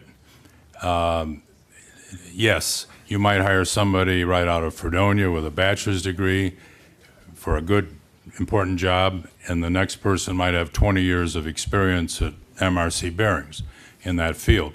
So you want a good-sized range, but this is huge. And I know that's not being very analytical or specific, but it is huge. And I think something smaller would be something that the appropriate committee, I don't know if it would be Administrative Services or who, Mr. Chairman, look at the logic of such a wide range. We don't have such a thing with our bargaining unit employees. Thank you. Thank you. Any other comments, questions on the proposed local law? Hearing none, would the clerk please call the roll? Mr. Anthony? Yes.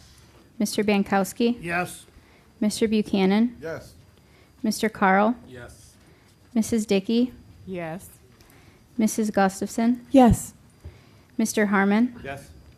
Mr. Heiser? Yes. Mr. Johnson? Yes. Mr. Landy? Yes. Mr. Larson? Yes. Mr. Nelson?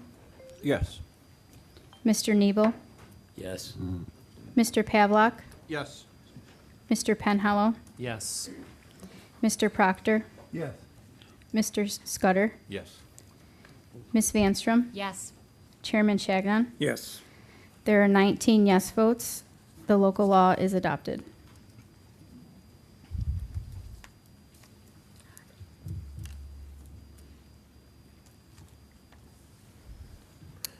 Renew and amend resolution number 128-24. Authorize agreement with New York State DOT for performance of federal aid project PIN 5764.84. So Legislator Bankowski, Yes, I'd like to make a motion to renew this, please. thank you, and a second by Legislator Gustafson to renew. Any discussion on the motion to renew Resolution 128-24? Hearing none, all those in favor of renewing, please say aye. Aye. Opposed? It is renewed. Now we need a motion to amend Resolution 128-24. Legislator Nelson? I'd like to make a motion to amend. Thank you.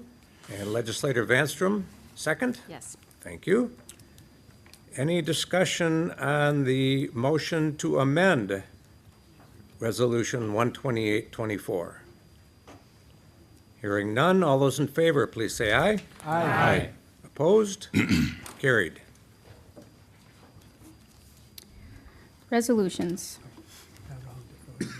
Oh, thank you. have to vote on Now, I'm informed by our parliamentarian that I skipped a step, and we need to vote on the renewed and amended resolution. So, Aye. all in favor of the renewed and amended resolution, please say aye. Aye. Opposed? Now it's carried. Thank you. Resolutions. Resolution 90-25, requesting continuation of state legislation authorizing 1% additional sales tax. Legislator Scudder. Thank you, Mr. Chairman. Before I read my discussion here, there's going to be a couple of examples of two municipalities. These are just examples. I am not being negative towards these municipalities. They were just the two that came up, and one of them happens to be where I live in Fredonia. So there's no malice here. I'm just using them for examples. Tonight's discussion of our sales tax rate and distribution can be debated many ways. I will base my discussion on facts with some suggested unknowns looking to the future. Chautauqua County at 8% is at the same sales tax rate as 41 other counties in New York State. 5 counties in the state are 7%, one at 7.5%, and the other 10 are above 8%. Chautauqua County is clearly among the overwhelming majority of counties, 51 in total, with an 8% or higher sales tax rate. Chautauqua County is also the 11th in New York State of all the counties in our sales tax distribution as a percentage of total sales tax revenue. 39.94%, almost 40% of our sales tax revenue in Chautauqua County was distributed to our municipalities in 2023. 20 counties in New York State don't even share any sales tax to their municipalities. In 2024, the municipalities in Chautauqua County were projected to receive $37,404,924.66. 2025 numbers are $38,562,882.63. That's an increase of $1,157,957.97. Now for those examples I was speaking of. In 2024, the city of Jamestown was projected to receive $8,427,020.52. 2025 should see an increase of $350,526.50 to increase the sales tax revenue to $8,777,547.02 total. In 2024, the village of Fredonia was projected to receive $2,122,125.24. 2025 should see an increase of $86,150.30 to increase the sales tax revenue to $2,208,275.54 total. The same results are realized across the county by all the municipalities. The preliminary financial results for 2024 show a reduction of the unobligated fund balance of $8.3 million in Chautauqua County. That's an 18% reduction from 2023. So looking to the future, federal aid anticipated to the county in 2025 totals more than $38 million, 17% of the general fund balance. Anticipated aid, will we receive it? The state has not approved their budget. Will there be cuts in aid to the county? Will Medicaid expense increase to the county? These are facts and concerns that will make my vote a yes to the 1% increase and the 15% distribution as stated in the resolution. Thank you. Thank you. Legislator Larson. Thank you, Mr. Chairman. I respectfully asking at least 10 of the 19 of us here tonight to vote no on this resolution so we can at least have a discussion about Resolution 9125, authorizing an additional 0.75% sales tax instead of 1%. Reducing the county's sales tax rate from 8% to 7.75% under my resolution is a win-win proposal. Our residents get a tax break, and our cities, towns, and villages will be held harmless. Starting in 1968, for over 30 years, Chautauqua County made do with a 7% sales tax. For the last 10 years, the county government has repeatedly asked the state legislature every 2 years to raise our sales tax to 8%. Some in Mayville now want to continue the 8% rate for the next 2 years. It is time to give our residents a tax break and reduce the sales tax to 7.75% for at least 3 reasons. First, there was a time in the 1980s and 1990s when Chautauqua County government was burdened by an ever-increasing local share of Medicaid. For 16 straight years, Republican County Executive Goodell and Democratic County Executive Thomas annually reported on the uncontrolled hikes in the county's share of Medicaid. Towns, villages, and cities have never shared in the local Medicaid cost. Medicaid, for example, pays for the vast majority of the nursing home patients in the county. The state, about 20 years ago now, effectively capped the total local share of Medicaid. Second, prior to the 2014 sale of the county home in the town of Dunkirk, the leadership in Mayville claimed that the county home was costing taxpayers about $3 million a year. The county no longer has that annual loss. Third, Chautauqua County is the only New York county surrounded on 2 sides by Pennsylvania, where the sales tax is only 6%. A reduction in the county's sales tax rate would strengthen retailing here and the number of retailing jobs in our county. The county's approximately $40 million slush fund unappropriated fund balance is largely the cumulative result of the local share of Medicaid being capped and the sale of the money-losing county home. Under the county legislature's own policy, we could be satisfied with a $15 million slush fund. The county can afford to sharpen its pencils and live with a 7.75% sales tax. The average price of a new vehicle in our country now is $40,000. Reducing the county's sales tax to 7.75% saves the vehicle purchaser $100. Who can better use that $100? Our residents or the Treasury here in Mayville? Lastly, a county similar to ours, Ontario County, makes do with a 7.5% sales tax and yet has a full value property tax rate $1 less than ours. It only takes 10 votes this evening out of 19 of us to give our residents and retail businesses a much-deserved tax break. Again, if I can get 10 of us to reject the first resolution, we can discuss the second one. That resolution can be amended. You can amend it to a different share of the 3/4 with towns, villages, and cities. You could amend it to be 7/8%. But if 10 of you pass the first resolution, the discussion about why are we continuing at 8 and why do we keep 85% of the additional 1% will end the discussion for 2 years. I have a trivia question for you tonight. And I would have guessed wrong, and I'm going to guess that the 18 rest of us would guess wrong.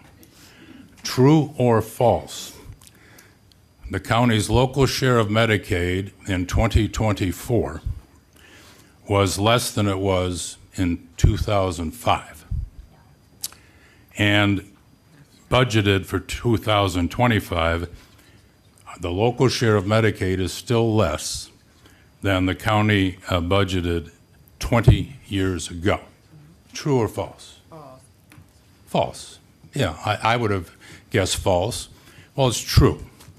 So Why could we live with an why could we go down to 7 3/4 now?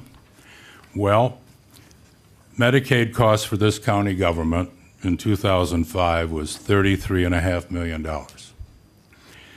Medicaid costs, local share last year was $32 million. And this year, it's projected to be $32 million again. Forget inflation. These are just out-of-pocket dollars, unadjusted dollars. I was acting county executive, I'm sorry, but I was county attorney in the 1999 through 2005 period. And I don't want to throw out so many figures that your eyes are going to glaze over. So I'll give you the dramatic ones only. 1999, this county budget, local share of Medicaid was $13 million. 5 years later, it was $33 million, local share. Now, there was a time when County Executive Thomas and the legislature had a true tough situation. Can you imagine $20 million local share increase in just 5 years?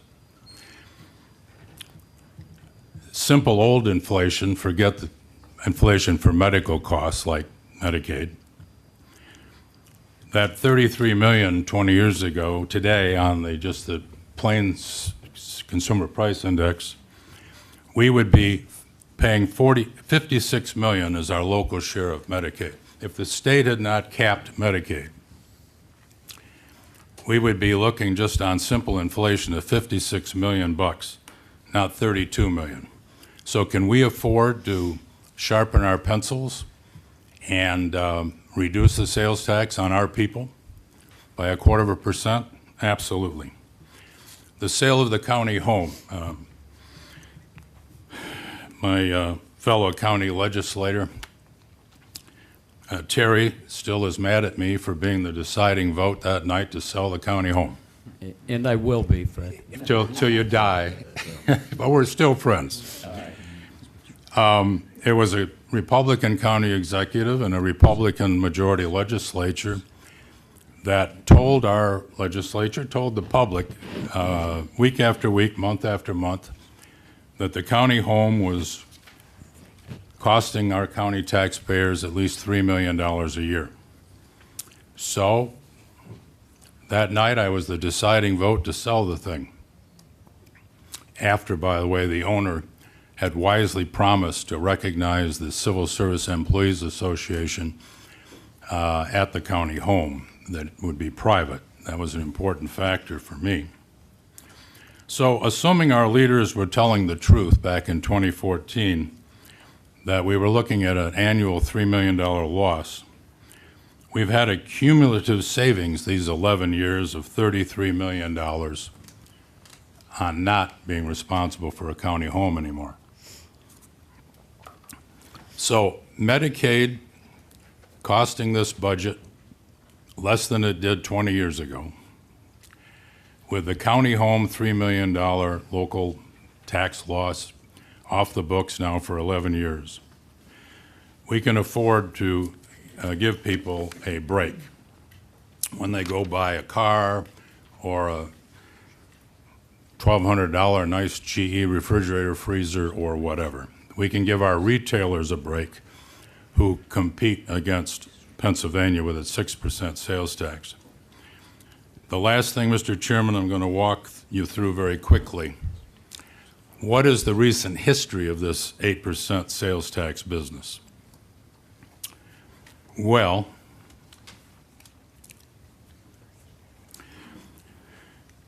it all started with 1999 when the legislature adopted Resolution 160 of 99, enacting a permanent exemption on the local sales tax on clothing and footwear. There was some mention in the press that at some point there had been a year or a period where we collected sales tax on clothing and footwear. That is not true. Again, I was county attorney in 1999. We had the option as a county of making that temporary or making it permanent. this legislature made it permanent.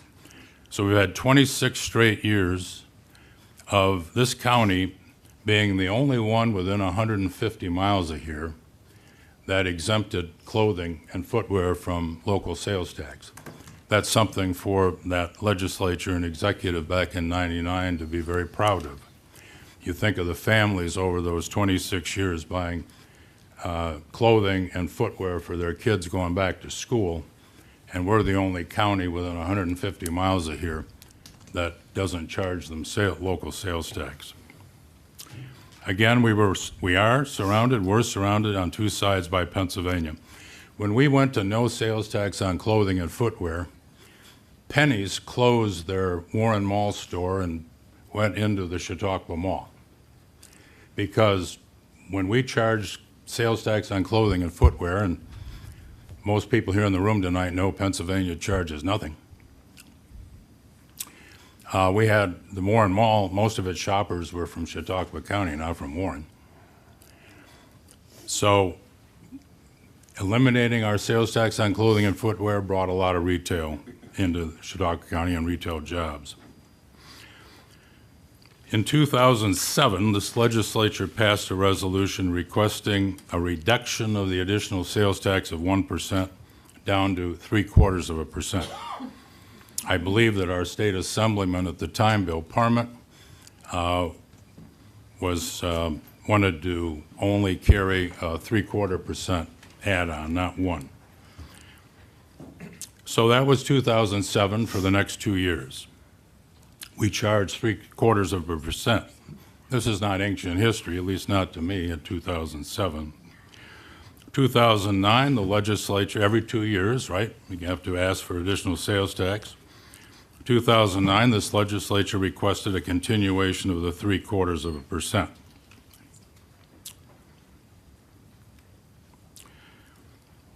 There was an add-on then that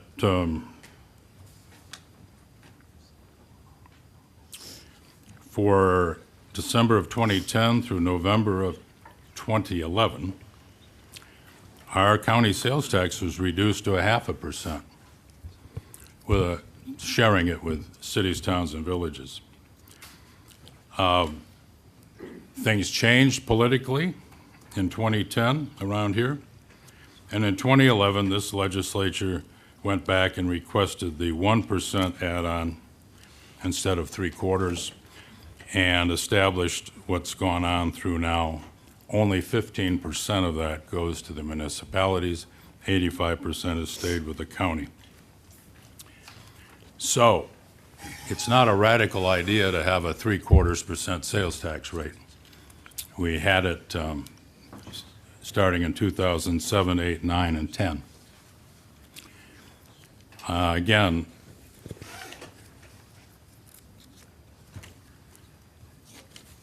we have one of the, that's a weak statement, but it'll have to do. You all know we have one of the poorest counties of the 62 counties in New York State. So for us to not take into consideration the benefit that even 0.25% reduction in the sales tax would have for a lot of our constituents that we allegedly are here to represent, I think is not appropriate, and given the context that frankly I didn't know till today, that the local share of Medicaid for this county budget is less than it was 20 years ago. So you can't blame Medicaid for needing the 1%. You can't blame the county home deficit for needing the 1%. And in conclusion, for the moment anyway, I can tell you from all kinds of experiences, it is fun to have lots of money to spend. It is hard work to be frugal. And even if we had to use $5 million of the fund balance to get through next year, and this sales tax reduction doesn't take effect till effectively next year. Even if we had to use $5 million to get by, there's plenty left. And as some of you have had discussions with me out in the parking lot over the last 15 months, it's not a bad thing to have to sharpen your pencil, whether it's a private business or whether it's government. If money is easy to come by, you don't work as hard to be responsible with that money. Thank you, Mr. Chairman. Thank you. Legislator Pavlik. Thank you, Mr. Chairman. Last month, we were presented with an opportunity to refer this resolution back to committee, and I supported that because provided there wasn't a notion that we needed to get it resolved that month, that we did have some time. So in doing so, I thought it gave all of us an opportunity to just research this topic just a little more. It does have to deal with a significant amount of money, and it deals with every municipality within this county, and it also deals with everyone's tax dollars. I want to thank all the departments, the finance department, the legislators, the county executive's office for gathering as much information as possible that I asked for specifically, but as any other legislator would have asked for. A lot of great information was shared with us all. I think through that committee process, in that time frame, it gave all the legislators opportunity to confer with their districts that they represent, those communities, those municipalities. I believe that that time frame was all right. I did hear from some of my municipalities that I represent. My eyes did get a little glazed over from the history lesson.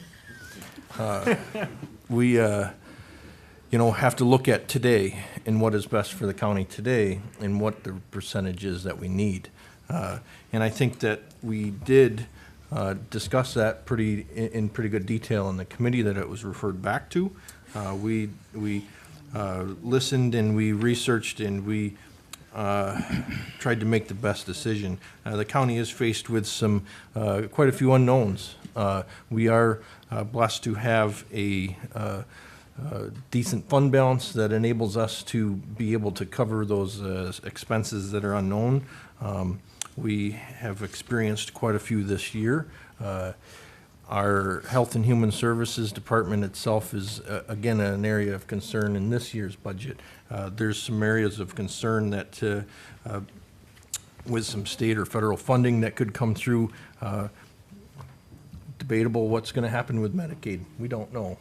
An eye-opening event, Ontario County, in which you referred to, has a general fund balance of $78 million. If our fund balance was $78 million, I would maybe consider a 3/4% because we would have the extra funds. I think that as of today, our rate is okay. I think that the county is looking out when it talks about its distribution amounts to other municipalities. By retaining what we do retain and sharing what we do share, the county is able to save the taxpayers money because if we were able to, if we gave more, we would have a hole and we would have to make up for that hole. If we couldn't have it in savings and we didn't want to utilize fund balance, we would have to raise the tax rate. And that would negatively affect every taxpayer that is paying property tax. The other thing is, one thing after discussing this with a lot of these local municipalities is if we were to share more with them, would they be able to relieve some of their taxpayers by the excess that they'd be getting through sales tax? I never did receive a yes in any of those, that it would just really just be an aiding and it would relieve, it would just be an addition to the already raised taxes that those individuals are receiving. So they would actually be getting potentially taxed more if the county had to do so. So, I'll be supporting this evening just based on today's figures and the discussion that we were able to hold in our committee meetings and from some of those municipalities that I did speak with. So, thank you. Legislator Carl. Could I be allowed the same amount of time that Legislator Larson had? No. Okay.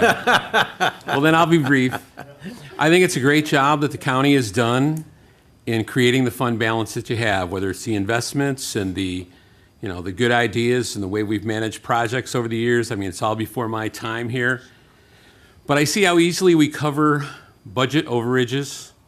I see how easily we approve salary increases. I see that we've, added employees, in the last few years.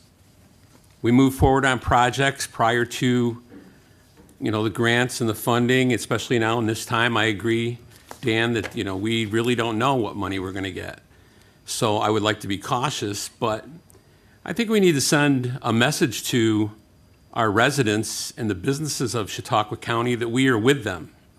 And I think that's where a quarter or an eighth of a % means we're going to head in the right direction, because one of the knocks on New York State and most of the counties in it is that everyone feels that they're overtaxed.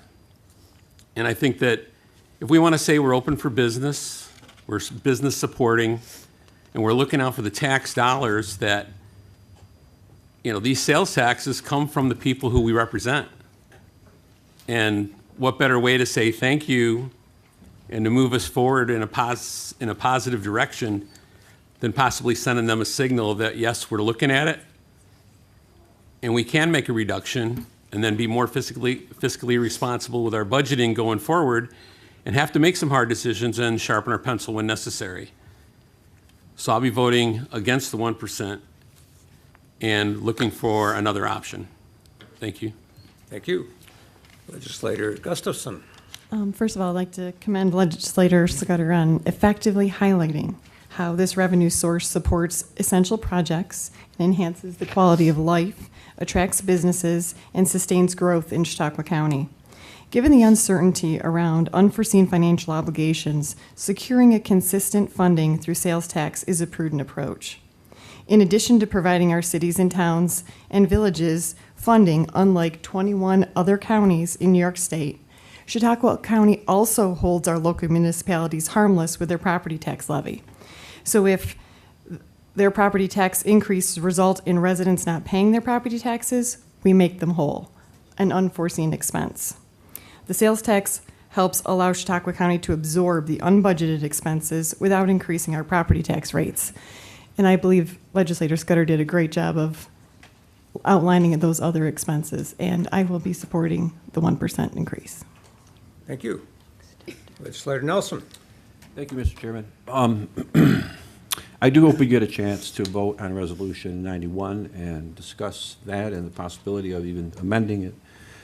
I hope that everyone takes seriously the letters from Nick Weiser from Dunkirk and Mayor Kim Eklund from Jamestown. Both are urging our support for a formula that provides a greater share to local municipalities, recognizing that cities are on the front lines of delivering essential services, maintaining infrastructure, and supporting economic development. So I fully support that Resolution 91. And I feel that Legislator Larson's come up with an idea to give our county residents some tax relief while at the same time helping our cities and villages. And it's already been stated, but when you compare Chautauqua County with other counties in the state, it's really not fair, because I bet most of us, when we go shopping, we typically go to Erie, Pennsylvania. And that's who we're really competing with. And Mr. Chairman, this would give us a chance, this legislature, to answer the criticisms that we heard from the Post-Journal, from editor John DiAgostino, who last Friday said, and I quote, "Chautauqua County government, which is expanding by leaps and bounds, while the neighborhood population is historically dwindling. Last year, not only did your elected legislators brazenly vote themselves a more than 60% pay increase starting in 2026, they also continue to hoard $40 million in a surplus Yes, the tax rate went down, but a majority of the property owners saw their annual bill increase because the county believes it is doing you a favor and by holding on to your money. Republicans run the county government and are consistently winning the majority of elections on a local level. With all the state and national focus on cutting costs to constituents, where do these leaders seem to stand? End quote. I would point out to Mr. DiAugustino that myself and other Democrats voted no on those pay increases for legislators and voted no on the last two budgets because they did not include a tax cut. So I stand with those county residents, both Democrats and Republicans, who believe that lowering taxes and reducing the size of government are what the county needs to do at this time. Thank you. Thank you. Anyone else to speak to the proposed resolution? Legislator Johnson. If I may, and be brief, I will vote in favor of continuing with the 8%, the 1% add-on. It's a procedural reason. Yes, I am prejudiced against excessive government spending. And yes, I'm prejudiced in favor of lower taxes. However, what I observe at the winery is and I haven't seen this number, but a great portion of the sales taxes are spent by people who are not Chautauqua County residents. So if we're going to give money back to the taxpayers, I believe we should do it through property tax, who are all Chautauqua County residents. And I'll leave that to another discussion. As to the 6% in Pennsylvania versus 8% here, I thought when we went up to 8%, that would cause a problem.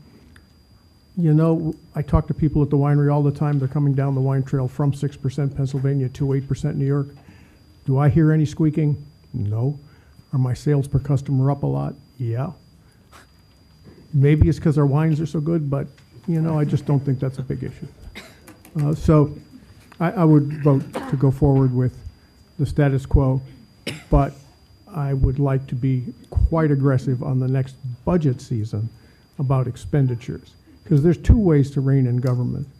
The responsible way is to really get involved in what we're spending and why. Now, if that doesn't work, the other way to do it is just start to cut the pipeline of money in, which is cutting taxes, and see what breaks. I'd rather not go there. That's all. Thank you.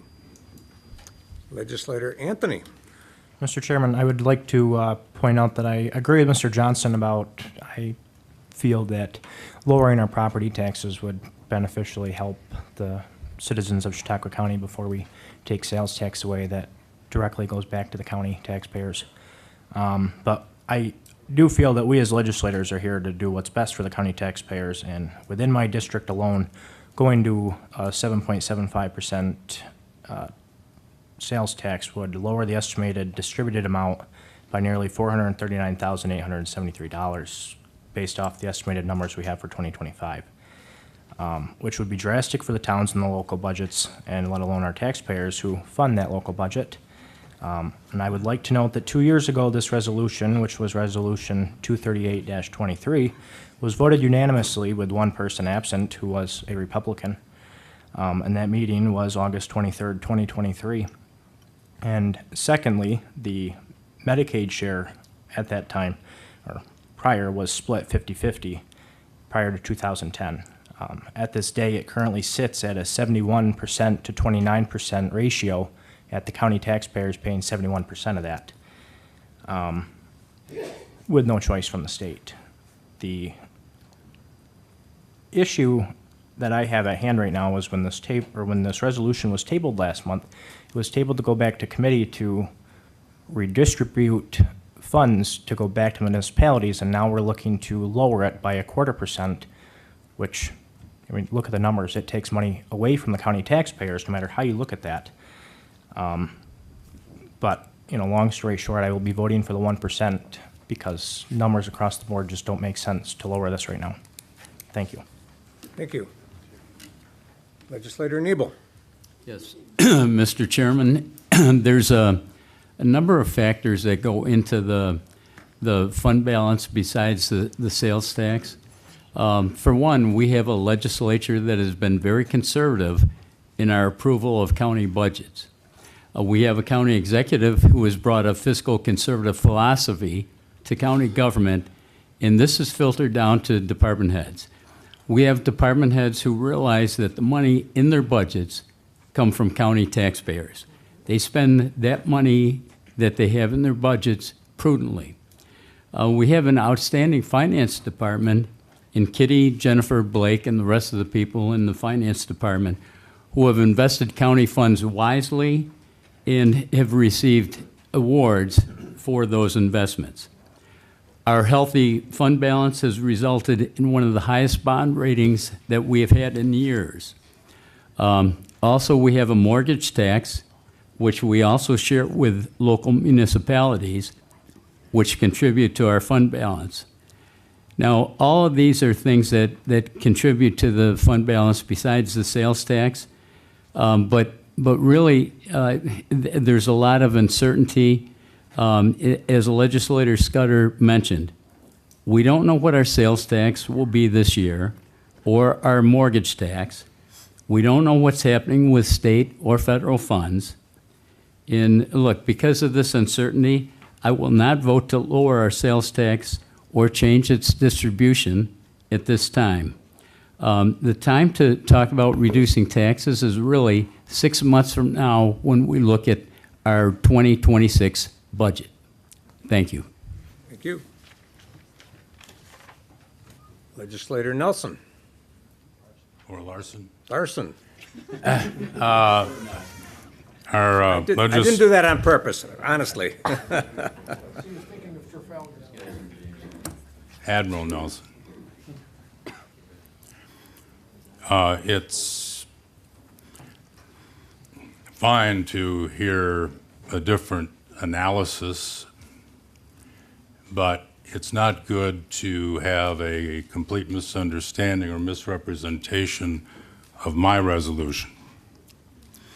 The allegation by our legislator from Carroll that my legislation would take hundreds of thousands of dollars away from municipalities is a mathematical error. My resolution gives 20% of 75 cents to the municipalities. 20% of 75 is 15 cents. The current law for the last 10 years gives 15% of $1 to the municipalities. That's 15 cents. My resolution takes nothing away from the municipalities. It does not increase their total take, but it holds them harmless. And Legislator Johnson on occasion has expressed his observation or surprise that I'm such a fiscal conservative. But from the first time I reached this legislature in 1986, I have expressed the sincere view that the power we have to take money away from our people is an awesome power. Every year with an adoption of a budget and a tax rate, the 19 of us have the power to tell the homeowners in our community that they're going to pay us $1,000 in county property taxes or $1,200 or $800. It's an awesome power. This sales tax is not to be minimized. Some seem to view it either we get the money or it goes into the atmosphere. And with all due respect to the Johnson Vineyard, any analysis would be that our sales tax is overwhelmingly paid by our residents. Every time you go to Burger King, or if you want to go upscale, you go to Arby's. Really, anniversary time, you go to Olive Garden. You pay a sales tax. I don't think we have many people coming from Cleveland, Ohio to go to Arby's. Every time you buy a car, you pay a sales tax. The illustration I used is not a joke. The average vehicle, new vehicle last year in America was $40,000. You are deciding tonight, will that resident pay $100 more in sales tax or $100 less. The money doesn't go into the atmosphere. It either comes to our treasury or it stays in the pockets of our residents. So one last time, it sounds pretty futile, but you never know. I would ask that you vote no on the status quo. I apologize that I brought you facts and figures about the last 15 years or so. I guess nobody cares what the truth is about Medicaid costs to our budget. Nobody cares that there were 4 or 5 years where we had 7.5% sales tax. If you don't care, I'm not totally shocked, disappointed, but not shocked. I would urge you to vote no, and then we turn to the requesting legislation authorizing a 3/4% additional sales tax. Thank you again, Mr. Chairman. Thank you. Mr. Chairman, Legislator Dickey. I want to say that this was economically and intelligently reviewed in committee. We voted last month to take it to committee and allow us time to look fiscally, economically, and otherwise. I'm not sure what facts Legislator Larson has, but the numbers I have, being a fiscal administrator, over $4.3 billion operation, the numbers I have suggest that the county has prudently managed the 1%.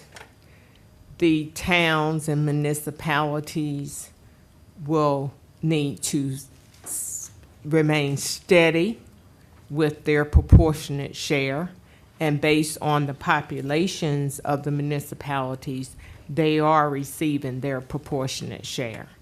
So I will be voting yes to continue the 1% distribution as Mrs. Scudder, Legislator Scudder, laid out the exact factual numbers that went to the municipalities.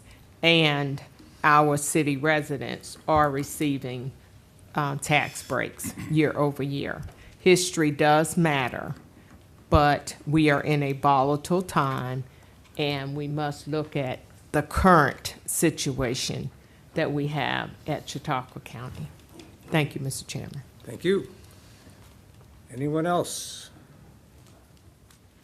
Legislator Nebel. Mr. Chairman, this is our 2025 budget book. Okay. This is the budget that was approved last October. 189 pages. In the budget, it talks about an assigned fund balance, an unassigned fund balance, but nowhere in this book does it talk about a slush fund. That's right. Okay, we're talking about a fund balance. If anybody could enlighten me as to where it says slush fund in here, I would appreciate it. Thank you. Thank you. Legislator Nelson, this is your third time Be commenting on this happy resolution. to, well, I was invited. No, thank you. Why is it a slush fund? I answered that question last year. Because we have total power over what to use that $35–40 million. We can give ourselves $1 million a year salary. That's only $19 million. We can repave as many roads in Chautauqua County as $40 million will pay for. It is not obligated for anything. It's not a reserve for capital projects, a reserve for health insurance, a reserve for anything.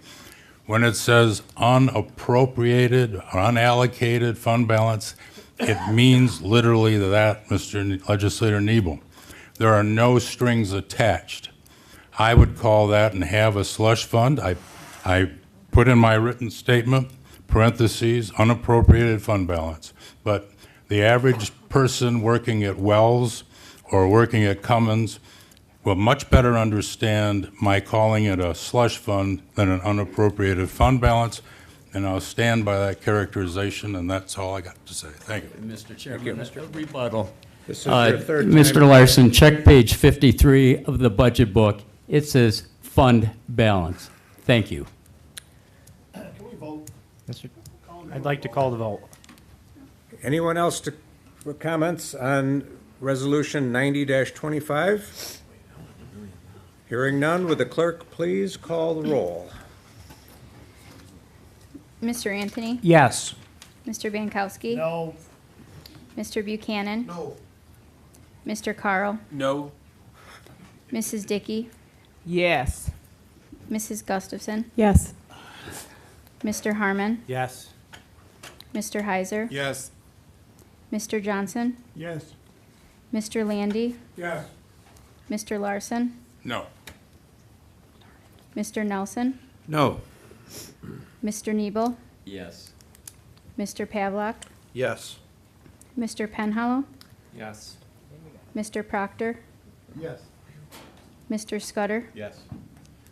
Ms. Vanstrom? Yes. Chairman Chagnon? Yes. There are 14 yes votes and 5 no votes. The resolution is adopted.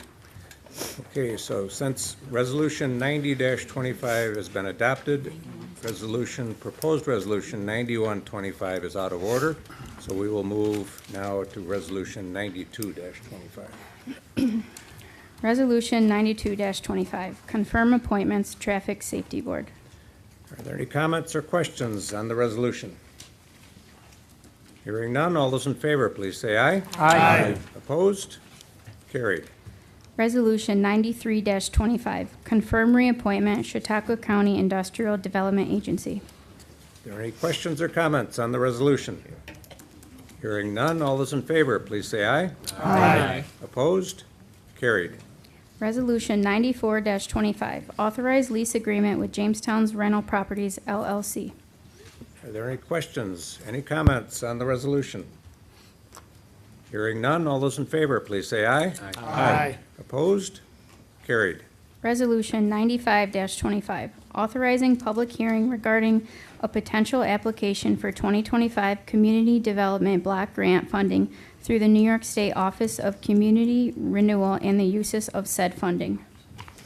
Are there any comments, any discussion on the resolution? Hearing none, all those in favor, please say aye. Aye. Opposed? Carried.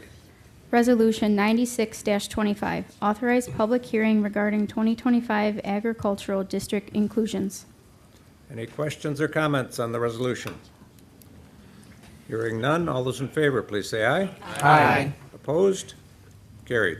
Resolution 97-25, establish Chautauqua County as lead agency for North Chautauqua Lake Sewer District wastewater treatment plant expansion project. Are there any questions or any comments on the resolution? Hearing none, all those in favor, please say aye.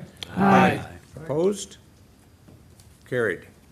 Resolution 98-25, calling a public hearing pursuant to County Law 268 upon a proposal to upgrade wastewater treatment plant infrastructure in the North Chautauqua Lake Sewer District. Are there any questions or comments on the resolution? Hearing none, all those in favor, please say aye. Aye. Opposed? Carried. Resolution 99-25, accept New York State Environmental Quality Review Act SEQRA findings for the Center Chautauqua Lake Sewer District Extension Phase 3 project. Are there any questions or comments on the resolution? Hearing none, all those in favor, please say aye. Aye. Opposed? Carried. Resolution 100-25, determinations in relation to the extension of Center Chautauqua Lake Sewer District bounds from Midway State Park through Point Chautauqua on the east side of Chautauqua Lake. Are there any comments or any questions on the resolution? Hearing none, all those in favor, please say aye. Aye. Opposed? Carried. Resolution 101-25, establishment of capital accounts for Center Chautauqua Lake Sewer District, CCLSD Extension Phase 3. Any comments, questions on the resolution? Hearing none, all those in favor, please say aye. Aye. Opposed? Carried. Resolution 102-25, a resolution authorizing the issuance of $35,590,000 bonds of the County of Chautauqua, New York, to pay the cost of the design and construction of an extension of the Center Chautauqua Lake Sewer District in and for said county. Any comments or questions on the resolution? Hearing none, would the clerk please call the roll? Mr. Anthony? Yes. Mr. Bankowski? Yes. Mr. Buchanan? Yes. Mr. Carl? Yes. Mrs. Dickey? Yes. Mrs. Gustafson? Yes. Mr. Harmon? Yes. Mr. Heiser? Yes. Mr. Johnson? Yes. Mr. Landy? Yes. Mr. Larson? Yes. Mr. Nelson? Yes. Mr. Nebel? Yes. Mr. Pavlock? Yes. Mr. Penhallow? Yes. Mr. Proctor? Yes. Mr. Scudder? Yes. Ms. Vanstrom? Yes. Chairman Chagnon? Yes. There are 19 yes votes. The resolution is adopted. Resolution 103-25, authorize county to apply for grants on behalf of the Center Chautauqua Lake Sewer District to extend district bounds from Midway State Park through Point Chautauqua on the east side of Chautauqua Lake. Any comments? Any questions on the resolution? Hearing none, all those in favor, please say aye. Aye. Opposed? Carried. Resolution 104-25, authorization for the county to apply for grants on behalf of the South and Center Chautauqua Lake Sewer Districts for review of wastewater treatment plant capacity. Are there any questions? Any comments on the resolution? Hearing none, all those in favor, please say aye. Aye. Opposed? Carried. Resolution 105-25, authorize extension of the election cybersecurity remediation grant program award from the New York State Board of Elections. Any comments? Any questions on the resolution? Hearing none, all those in favor, please say aye. Aye. Opposed? Carried. Resolution 106-25, amend 2024 budget for year-end reconciliations, capital and interfund accounts. Are there any questions or any comments on the resolution? Hearing none, all those in favor, please say aye. Aye. Opposed?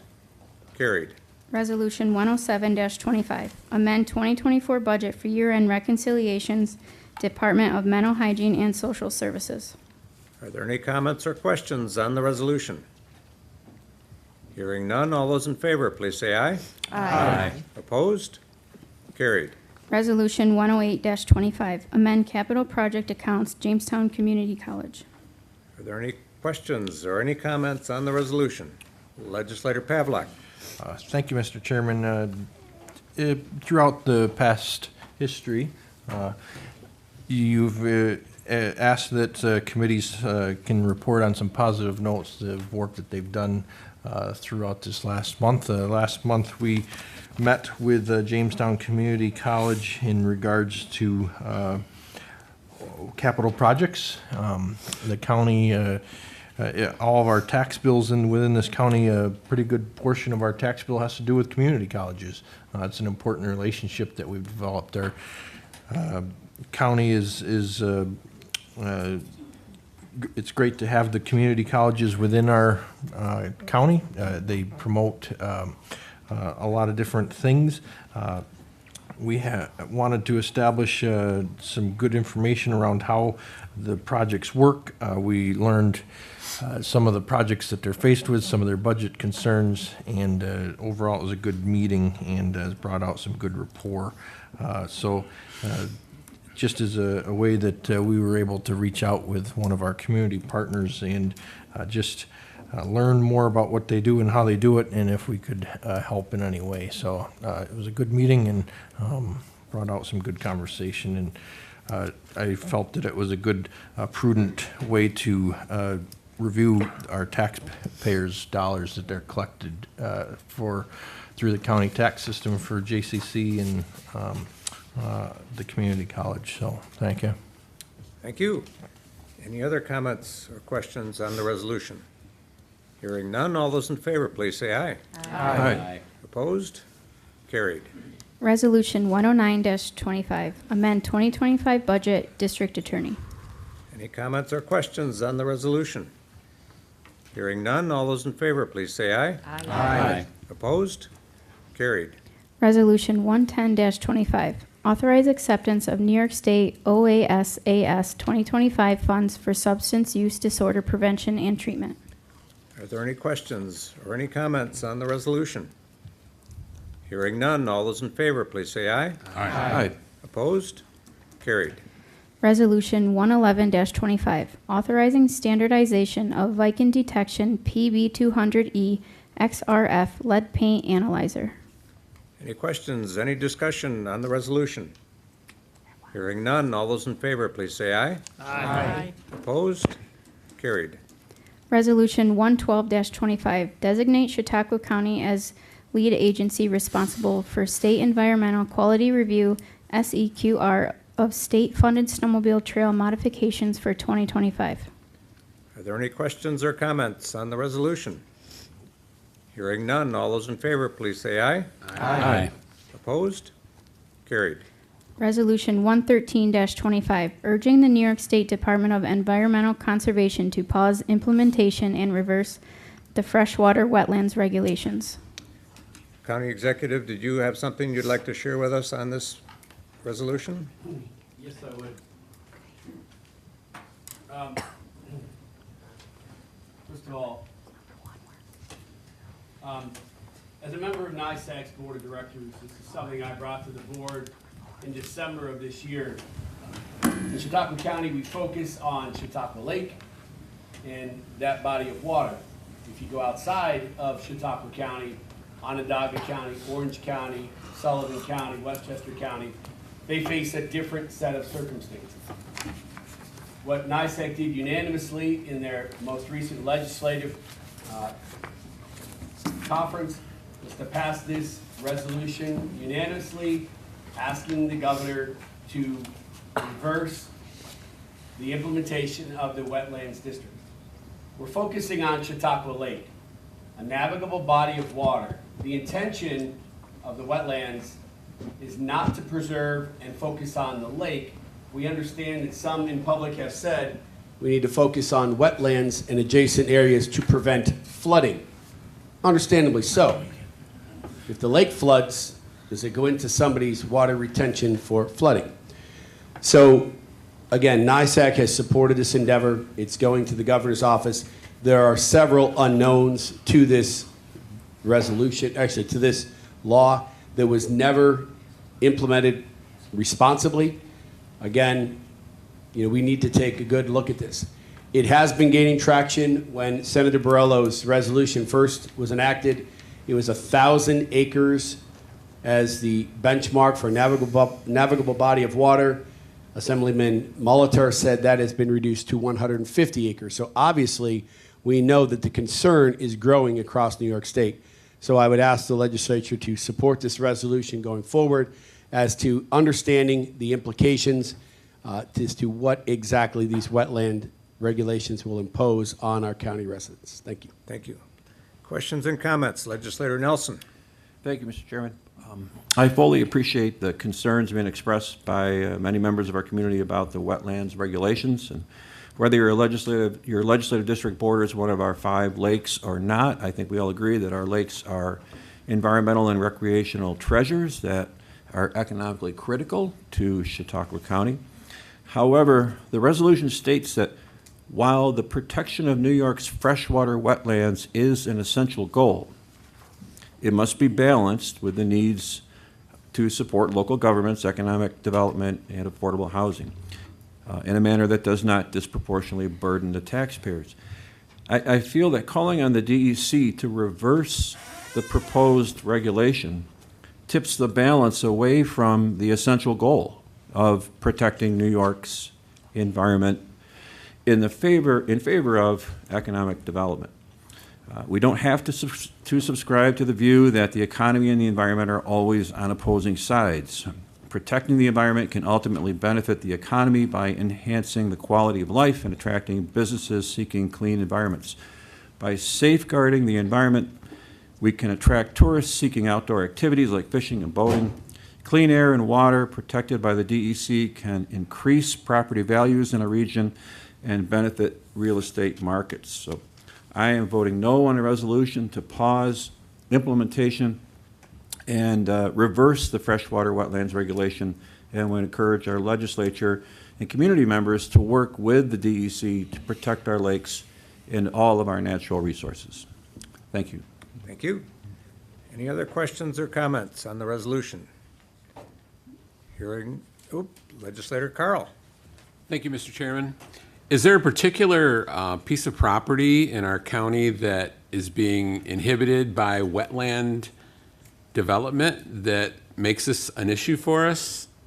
Are we blocking some housing or another cottage on the lake, or what is the reason why we would not want to protect wetlands when we're really trying to protect Chautauqua Lake and all of our bodies of water and protect water in this county? It would seem like with tourism, you'd always want to stand on the side of nature, but I have not heard that there's a wetland project where we're trying to reclaim one and make it a place we could put a building or something. So is there something like that that anybody who worked on this would know? Legislator Carl, if you would allow me to respond. Go ahead. Thank you. The biggest issue is the uncertainty. The regulations are not finalized yet. The regulations are still being developed, but the uncertainty that this creates in the minds of property owners, in the minds of potential buyers, in the minds of real estate agents and attorneys, without certainty as to what the regulations will allow and disallow, that's the concern, is that these regulations have been put into place before they have been fully worked out and fully thought out and discussed to not only the property owners, but also the local regulators, the local code enforcement agents, local code enforcement officers that have to monitor and regulate these regulations are completely at a loss as to what to do. Thank you for that. So what we want to do, this urging, is that we would put a letter together saying that we stand with having a pause on the implementation of this new law. This resolution states that if it's adopted, that we are urging the governor to do this, and it suggests a letter be sent to the governor to that effect. But basically, we want to make a stand on something that isn't spelled out yet. Correct. Thank you. Okay, any other questions or comments? And thank you to the legislature for allowing me to respond. Hearing none, all those in favor, please say aye. Aye. Opposed? Nay. No. And we have Legislator Nelson and Legislator Carl and Legislator Pavlak voting no. Did I miss anyone? Thank you. Resolution 114-25, opposition to Executive Order 47.3 regarding New York State Corrections employees and authorize necessary steps to protect the county's interest. Any comments, any questions on the resolution? Legislator Bankowski. Just very brief. We've been here a long time. But I sponsored this resolution.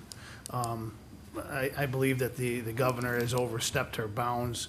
I understand that, if you go on strike, you have to deal with the repercussions of the Taylor Law, but I believe that she's overstepped her bounds with the 2,000 officers that she's terminated, that they can no longer seek any employment with any other state agency or government agency. I just think it's a way overstep on her place. Being a 26-year employee there, I know what these guys have went through, and what they were asking for was just a safe working environment. It wasn't about money or benefits or anything like that. So I ask all my fellow legislators to support me on this. Thank you. Thank you. Any other questions? Legislator Carl. I support Legislator Bankowski on his letter, and I understand that. I just, whenever we're making decisions on hiring for the county, anybody who was involved in the strike. We just have to keep in mind that they did put the public safety at risk. They jeopardized it somewhat by walking off the job, and they put National Guard in their place, untrained to do that job. So I agree 100% that the governor overstepped her bounds and on this one, but just if we're making decisions to hire people to support our county, I would just like to make sure that our hiring managers are keeping that in mind, is that these people did leave us, jeopardize our public safety. Thank you. Anyone else? Any other comments or questions? Legislator Nebel. Mr. Chairman, first of all, I'd like to thank Bob Bankowski and Steve Abdallah for putting this resolution together. And it's unfortunate that it was necessary, but as has been mentioned, I think the county or the governor did have an overreach as far as this executive order. Now, it is my understanding that she's going to rescind this order sometime in April. If she does so, I would thank her for doing so, reluctantly, but I would thank her. But I would like to see us vote on this just to go on record. So I'm in favor of this resolution. Thank you. Thank you. Any other comments or questions? County Executive. Thank you, if I could, please. I did receive a communication from Jackie Bray, who is the Director of Homeland Security Emergency Services, to representatives. It is very likely that this will not get re-signed by the governor. But without certainty, I still feel support is what is correct. Surprisingly enough, comments made that the public was in jeopardy was not factual. The prison maintained its operation. No one was in jeopardy for safety outside of the prisons. We understand the Taylor Law and its implementation. We understand the Taylor Law and how it was violated. I was in talks with the governor and Director Bray regarding this issue. But again, supporting the resolution to rescind it is what's right, because what's happening is they're suspending anyone involved from working in any way. Should this go forward, we will be able to hire anyone who is involved in the strike. If those individuals are hired as a peace officer, they have 1 year to go back and receive that training. Again, but without certainty, supporting this resolution is really a forward-thinking way to move forward. Thank you. Any other comments or questions on the resolution? Hearing none, all those in favor, please say aye. Aye. Opposed? It is carried. Resolution 115-25, setting the salary for senior legal secretary. Any comments or questions on the resolution? Hearing none, would the clerk please call the roll? Mr. Anthony. Yes. Mr. Bankowski. Yes. Mr. Buchanan. Yes. Mr. Carl. Yes. Mrs. Dickey. Yes. Mrs. Gustafson. Yes. Mr. Harmon. Yes.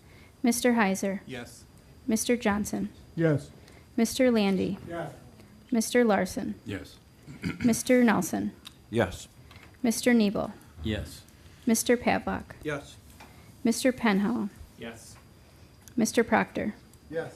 Mr. Scudder. Yes. Ms. Vanstrom. Yes. Chairman Chagnon. Yes. There are 19 yes votes. The resolution is adopted. Resolution 116-25, reallocating salary grade for resource assistant crime analyst. Are there any comments or any questions on the resolution? Hearing none, would the clerk please call the roll? Mr. Anthony. Yes. Mr. Bankowski. Yes. Mr. Buchanan. Yes. Mr. Carl. Yes. Mrs. Dickey. Yes. Mrs. Gustafson. Yes. Mr. Harmon. Yes. Mr. Heiser. Yes. Mr. Johnson. Yes. Mr. Landy. Yes. Mr. Larson. Yes. Mr. Nelson. Yes. Mr. Nebel. Yes. Mr. Pavlock. Yes. Mr. Penhallow. Yes. Mr. Proctor. Yes. Mr. Scudder. Yes. Ms. Vanstrom. Yes. Chairman Chagnon. Yes. There are 19 yes votes. The resolution is adopted. Resolution 117-25, reallocating salary grade for network infrastructure supervisor. Are there any questions or any comments on the resolution? Hearing none, would the clerk please call the roll? Mr. Anthony? Yes. Mr. Bankowski? Yes. Mr. Buchanan? Yes. Mr. Carl? Yes. Mrs. Dickey? Yes. Ms. Gustafson? Yes. Mr. Harmon? Yes. Mr. Heiser? Yes. Mr. Johnson? Yes. Mr. Landy? Yes. Mr. Larson? Yes. Mr. Nelson? Yes. Mr. Nebel? Yes. Mr. Pavlock? Yes. Mr. Penhallow? Yes. Mr. Proctor?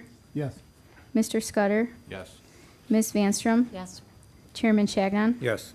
There are 19 yes votes. The resolution is adopted. Resolution 118-25, reallocating salary grade for storekeeper 1, storekeeper 2, and storekeeper 3. Are there any questions or comments on the resolution? Hearing none, would the clerk please call the roll? Mr. Anthony? Yes. Mr. Bankowski? Yes. Mr. Buchanan? Yes. Mr. Carl? Yes. Mrs. Dickey? Yes. Mrs. Gustafson? Yes. Mr. Harmon? Yes. Mr. Heiser? Yes. Mr. Johnson? Yes. Mr. Landy? Yes. Mr. Larson? Yes. Mr. Nelson? Yes. Mr. Nebel? Yes. Mr. Pavlock? Yes. Mr. Penhallow? Yes. Mr. Proctor? Yes. Mr. Scudder? Yes. Ms. Vanstrom? Yes. Chairman Chagnon? Yes. There are 19 yes votes. The resolution is adopted. And that brings us on our agenda finally to announcements. Are there any legislators who have any announcements for the good of the order? And I see we're all tired. So that brings us to the second privilege of the floor. Members of the public may comment on any subject.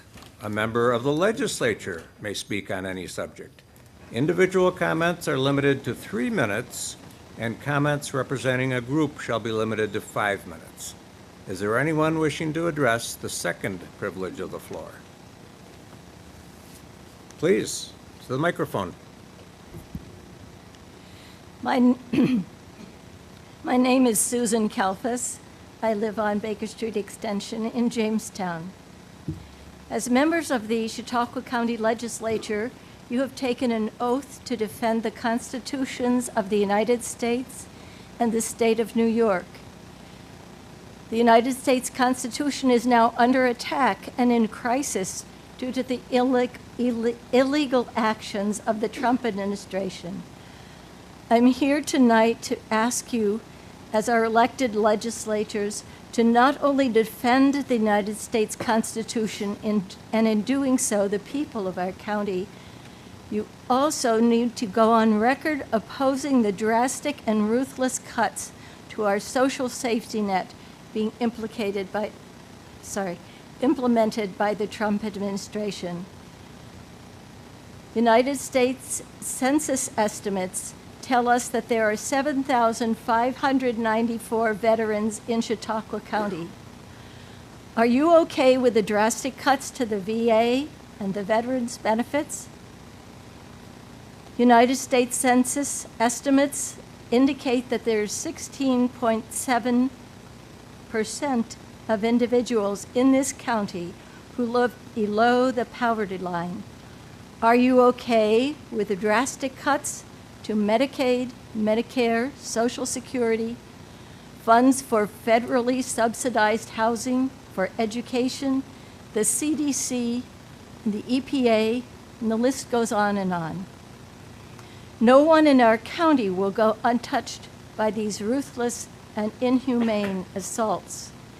I ask you to live up to your oath to defend the U.S. Constitution, and in doing so, protect the people of Chautauqua County against the plutocratic plunder taking place in Washington, D.C. Regardless of your party affiliation, the time has come for you, our elected representatives, to defend the rights, health, safety, and security of the people of Chautauqua County. Thank you. Thank you.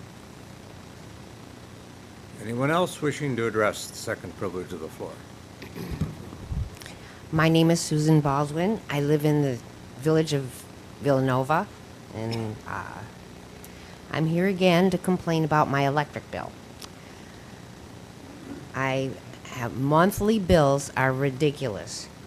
This month, my bill was $494.56. The delivery charge was only $19. No, the basic service charge was $19. The delivery charge, however, not the use, was $212.51. A transition charge, again, $17.04. Revenue decoupling mechanism charge. What? That's $3.45. The total of the electric delivery subtotal was $265.84. Now this is $265 is delivery charges and other things. My actual use, supply charge, $197.64. $493.72 is what I'm going to have drawn out of my account for a month. My propane bill was $720. So we're not warm in the house with this. That's just to light, run a television set, dry my clothes. I even have one of those on-demand electric hot water tanks, so it's only when I'm using it. I'm not keeping a lot of water warm. And still, almost $500? Another almost $800 for my propane? I can't afford that, but I'm not eligible for HEAP. Go figure. I worked for the county for 33 years, so I get a retirement. Now, I'm paying it back, all of it. I'd just like you to know that so that you know the taxpayers that are out there. And I'm certain I'm not the only one in this situation. But a lot of people are tired and they're not here.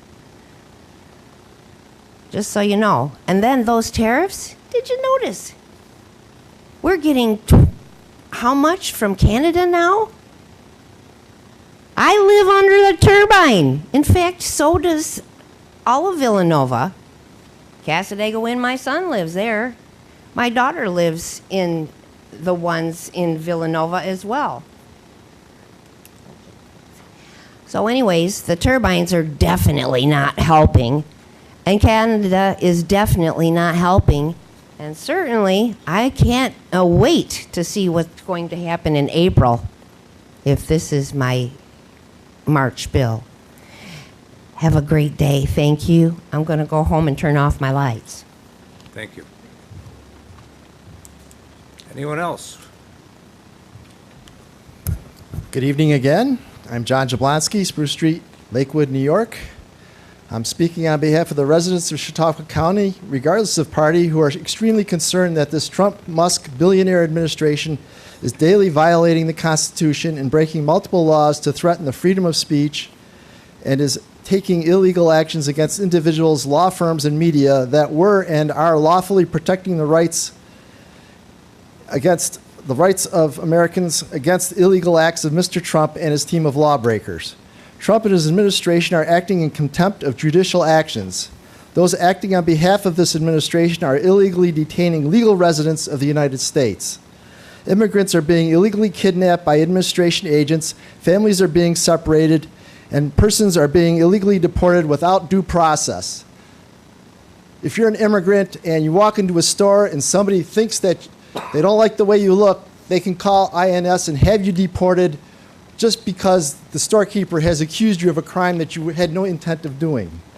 This is not my America.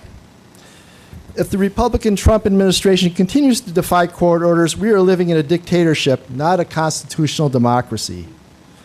I ask this legislature, its members, and the county executive to fight against this establishment of an illegal police state led by Mr. Trump and Mr. Musk, where vengeance and retribution guide the government rather than serving us to make the lives better for all Americans. The county is taking actions to protect the health and welfare of its senior citizens. We saw tonight the good things that we're doing to protect the health and welfare of our most needy senior citizens. I ask this legislature and its members to ask Congressman Langworthy to fight and protect to protect and improve the ease of our residents to access Social Security, Medicare, and Medicaid benefits to which they are legally entitled, not fire the employees who make sure that us and our moms and dads and neighbors can get the income and benefits that we are entitled to. Any delays in accessing these benefits inflicts pain and misery on those impacted.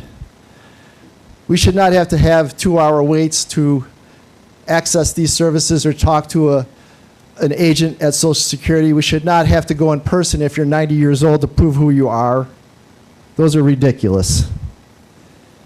It seems that this administration is focused on inflicting pain and misery over service to its citizens. So far, this administration is demonstrating severe incompetence in all subject areas. It is time for Congress to act to end this executive branch power grab and stand up for the programs and funding it has appropriated. I ask you to implore Congressman Langworthy that he and Congress stand up against these attacks on our sacred democracy and stand up for our Constitution, laws, and freedoms that have made America great for nearly 250 years. Do it for yourselves, your parents, your children, and your neighbors. Don't let our democracy die in 2025. Thank you. Thank you. Anyone else wishing to address the second privilege of the floor? Good evening. I'm Tammy Shack, business owner of Bridgeview One Stop in Bemis Point. On March 9th, I sent each of you legislators a letter titled Urgent Request for County Support of the Impact of the Exit 9 Closure, which outlined for you the economic impact the multi-year closure the Bemis Point exit ramp off I-86 bridge is having in our community. The New York State DOT has for an indefinite amount of time, I checked today, it's still to be determined, closed the access, the off-ramp to Bemis Point, which is devastating the local commerce in an already seasonally dependent economy. In the letter, I included only 2 charts and dollar figures to illustrate the financial toll this closure has already taken on my business. I included number 1, the fuel sales loss, which in the first quarter was 10,360 gallons down. And I included for you my dollar amounts of the gross sales impact, which was a significant drop in overall revenue. And it's not just my business. Empty storefronts hurt everyone, leading to declining property values, lost tax revenue, and higher taxes for Bemis and Ellery. The economic stability of our community is at serious risk, and immediate action is needed. At his 2025 reappointment, Chairman Chagnon said, "I am committed to shifting our focus from merely identifying issues to actively pursuing solutions." In that spirit, I ask you to consider the following requests. I would like to request a formal county motion urging the New York State DOT action. An official motion from the legislature calling on the New York State DOT to expedite a temporary exit ramp and/or mitigation efforts. I'd like to see number 2, a temporary county tax relief for impacted businesses, a waiver or reduction of county property or business taxes to offset revenues lost due to this closure. And 3, exploration of emergency business county relief programs. I have written to and received responses from Assemblyman Molitor, Congressman Langworthy, and Senator Borrello's office, and have a meeting scheduled with Assemblyman Molitor on April 10th. Could you inform your chair, my legislator, with any county legislative support which I can convey at that meeting if you would share it with Chairman Shagnon. And additionally, Executive Wendel, I sent on March 5th a certified letter to you and an email inviting you to the meeting with Assemblyman Molitor. And I want to respond to his office. I'm waiting to hear from you. So since we've shared an evening together, can I get a thumbs up or down from you? It is? Okay. I will add that. Thank you. And thank you all for your attention to this matter. As I wrote in your letters, each of you has a unique experience to bring to this. I'm open to any suggestions each of you may have. Thank you. Thank you. Next, for the second privilege of the floor. Good evening. My name is Luke Waygard. I live at 6180 Baker Road in Asheville, New York. My wife and I started a group called the Concerned Citizens of the North Harmony Wind Project. My wife and I started it because a company approached my mother-in-law, who lives about half a mile down the road from us, about leasing some of her land for a wind turbine project, which they wanted to put on our road. The proposed project is being led by Buttercup Wind and Bedrock Renewables. I was there when the salesman came to speak with my mother-in-law. He dangled the prospect of $20,000 per year for a period of time for use of her land, yet seemed rather sketchy on the specifics. When questioned about sound effects of the turbine, he said that it sounded like the hum of a fridge, which is nothing short of laughable. Through her conversations with him and the map which he had of our road, it would appear that their plan is to put about 10 of these in place, each over 600 feet in height. These machines would be directly behind our property. I would hazard a guess that they would be within a mile of our house or less. The Chautauqua County Board of Health issued a memo dated December 9th, 2019, that urged local municipalities to pass a proper wind law that restricts IWTs to a minimum of 1.5 miles from any property line and 35 or fewer decibels in sound frequency. This was due to the concerns of health impacts on county residents. There is a study posted in the National Library of Medicine which looks at the risks and hazards posed by wind turbines. It was noted that there have been 3,287 wind turbine accidents from 2000 to March 31st of 2023. I believe those are global numbers.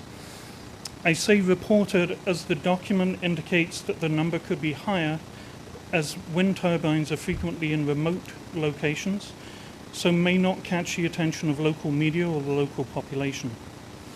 Of the reported accidents, 15% were caused by blade failures, 14% were caused by fire.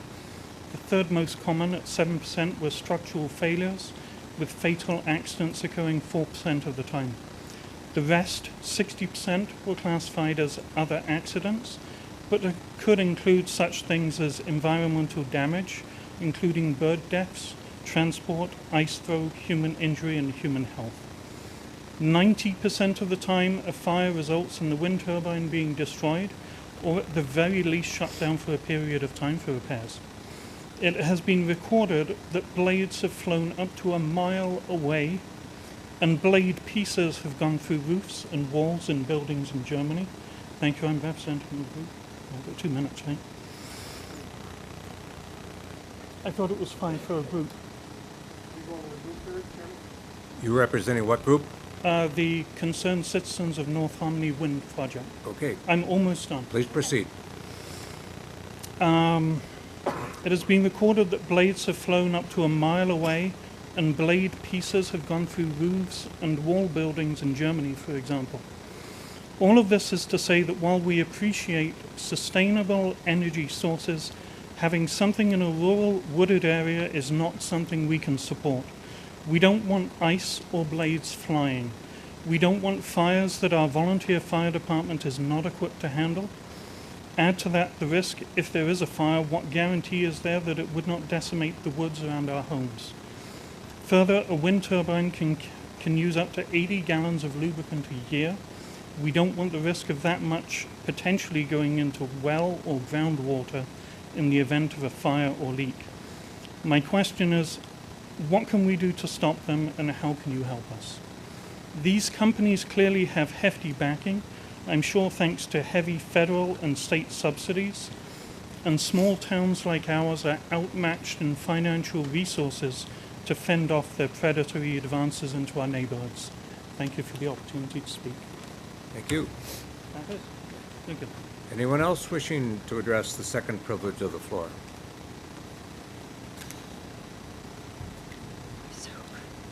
Karen Engstrom, Town of Chautauqua, representing the Chautauqua Energy Watch. Susan Baldwin is paying for wind turbines, is what she's paying for with her high electric bill. This is the energy update for March, and I would like the information that I put on your desk to be shared with your townships and your villages, because it provides them with some of the tools to fight these, and there are now this many towns we've verified. 600-foot industrial wind turbines are being proposed. The developers were at the meeting in their town this last week, 5 of them. They're very aggressive. They do have a lot of backing fund-wise.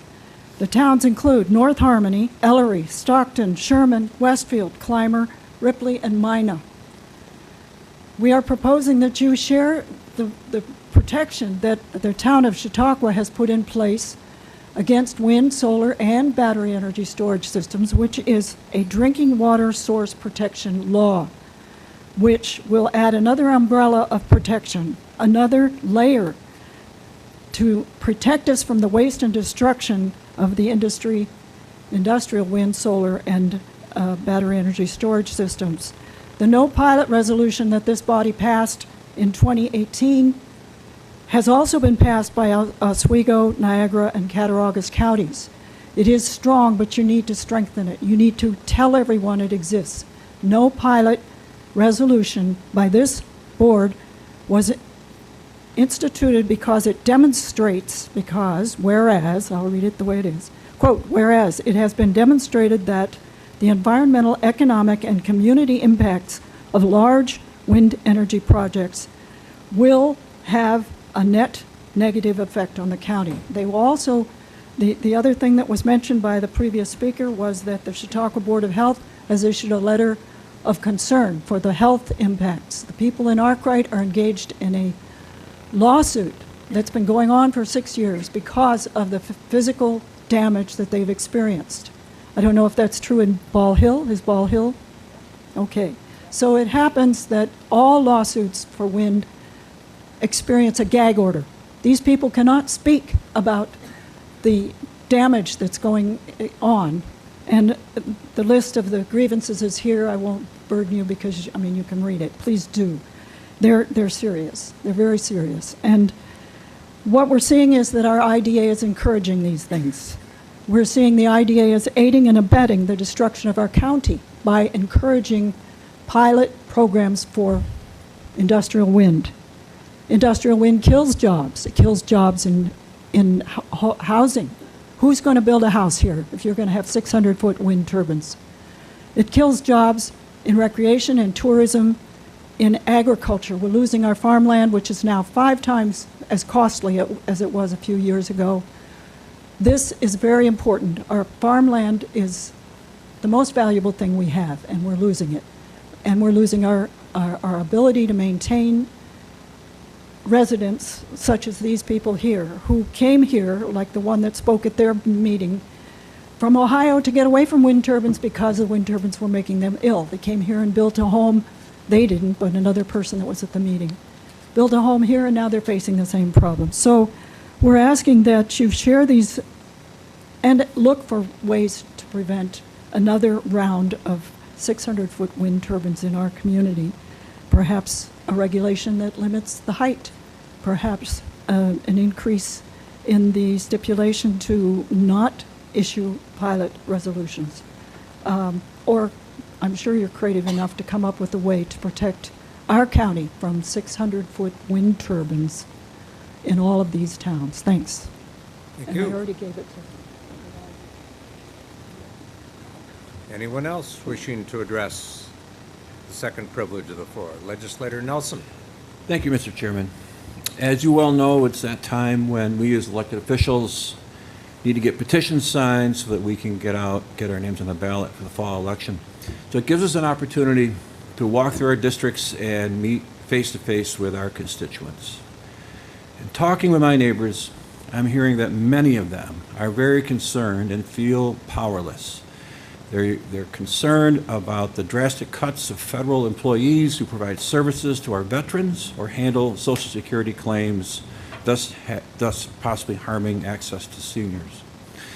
They're concerned about cuts to programs that provide support to food banks, to farmers, for medical research, or for our national parks. They worry about the dismantling of the Department of Education and the impact on programs for rural and low-income schools. They're concerned about a president that they see ignoring court decisions, cares little for due process, and restricts the freedom of speech. They are worried about an administration that demonstrates a total contempt for the system of checks and balances and the rule of law. They're frustrated and they feel powerless because their congressman refuses to hold town meetings to hear their concerns. Basically, they are fearful about the future of democracy in this country, and honestly, so am I. Thank you, Mr. Chairman. Thank you. Anyone else wishing to address the second privilege of the floor? Legislator Anthony. Make a motion to adjourn. Okay, we have a motion and a second to adjourn. All in favor, please say aye.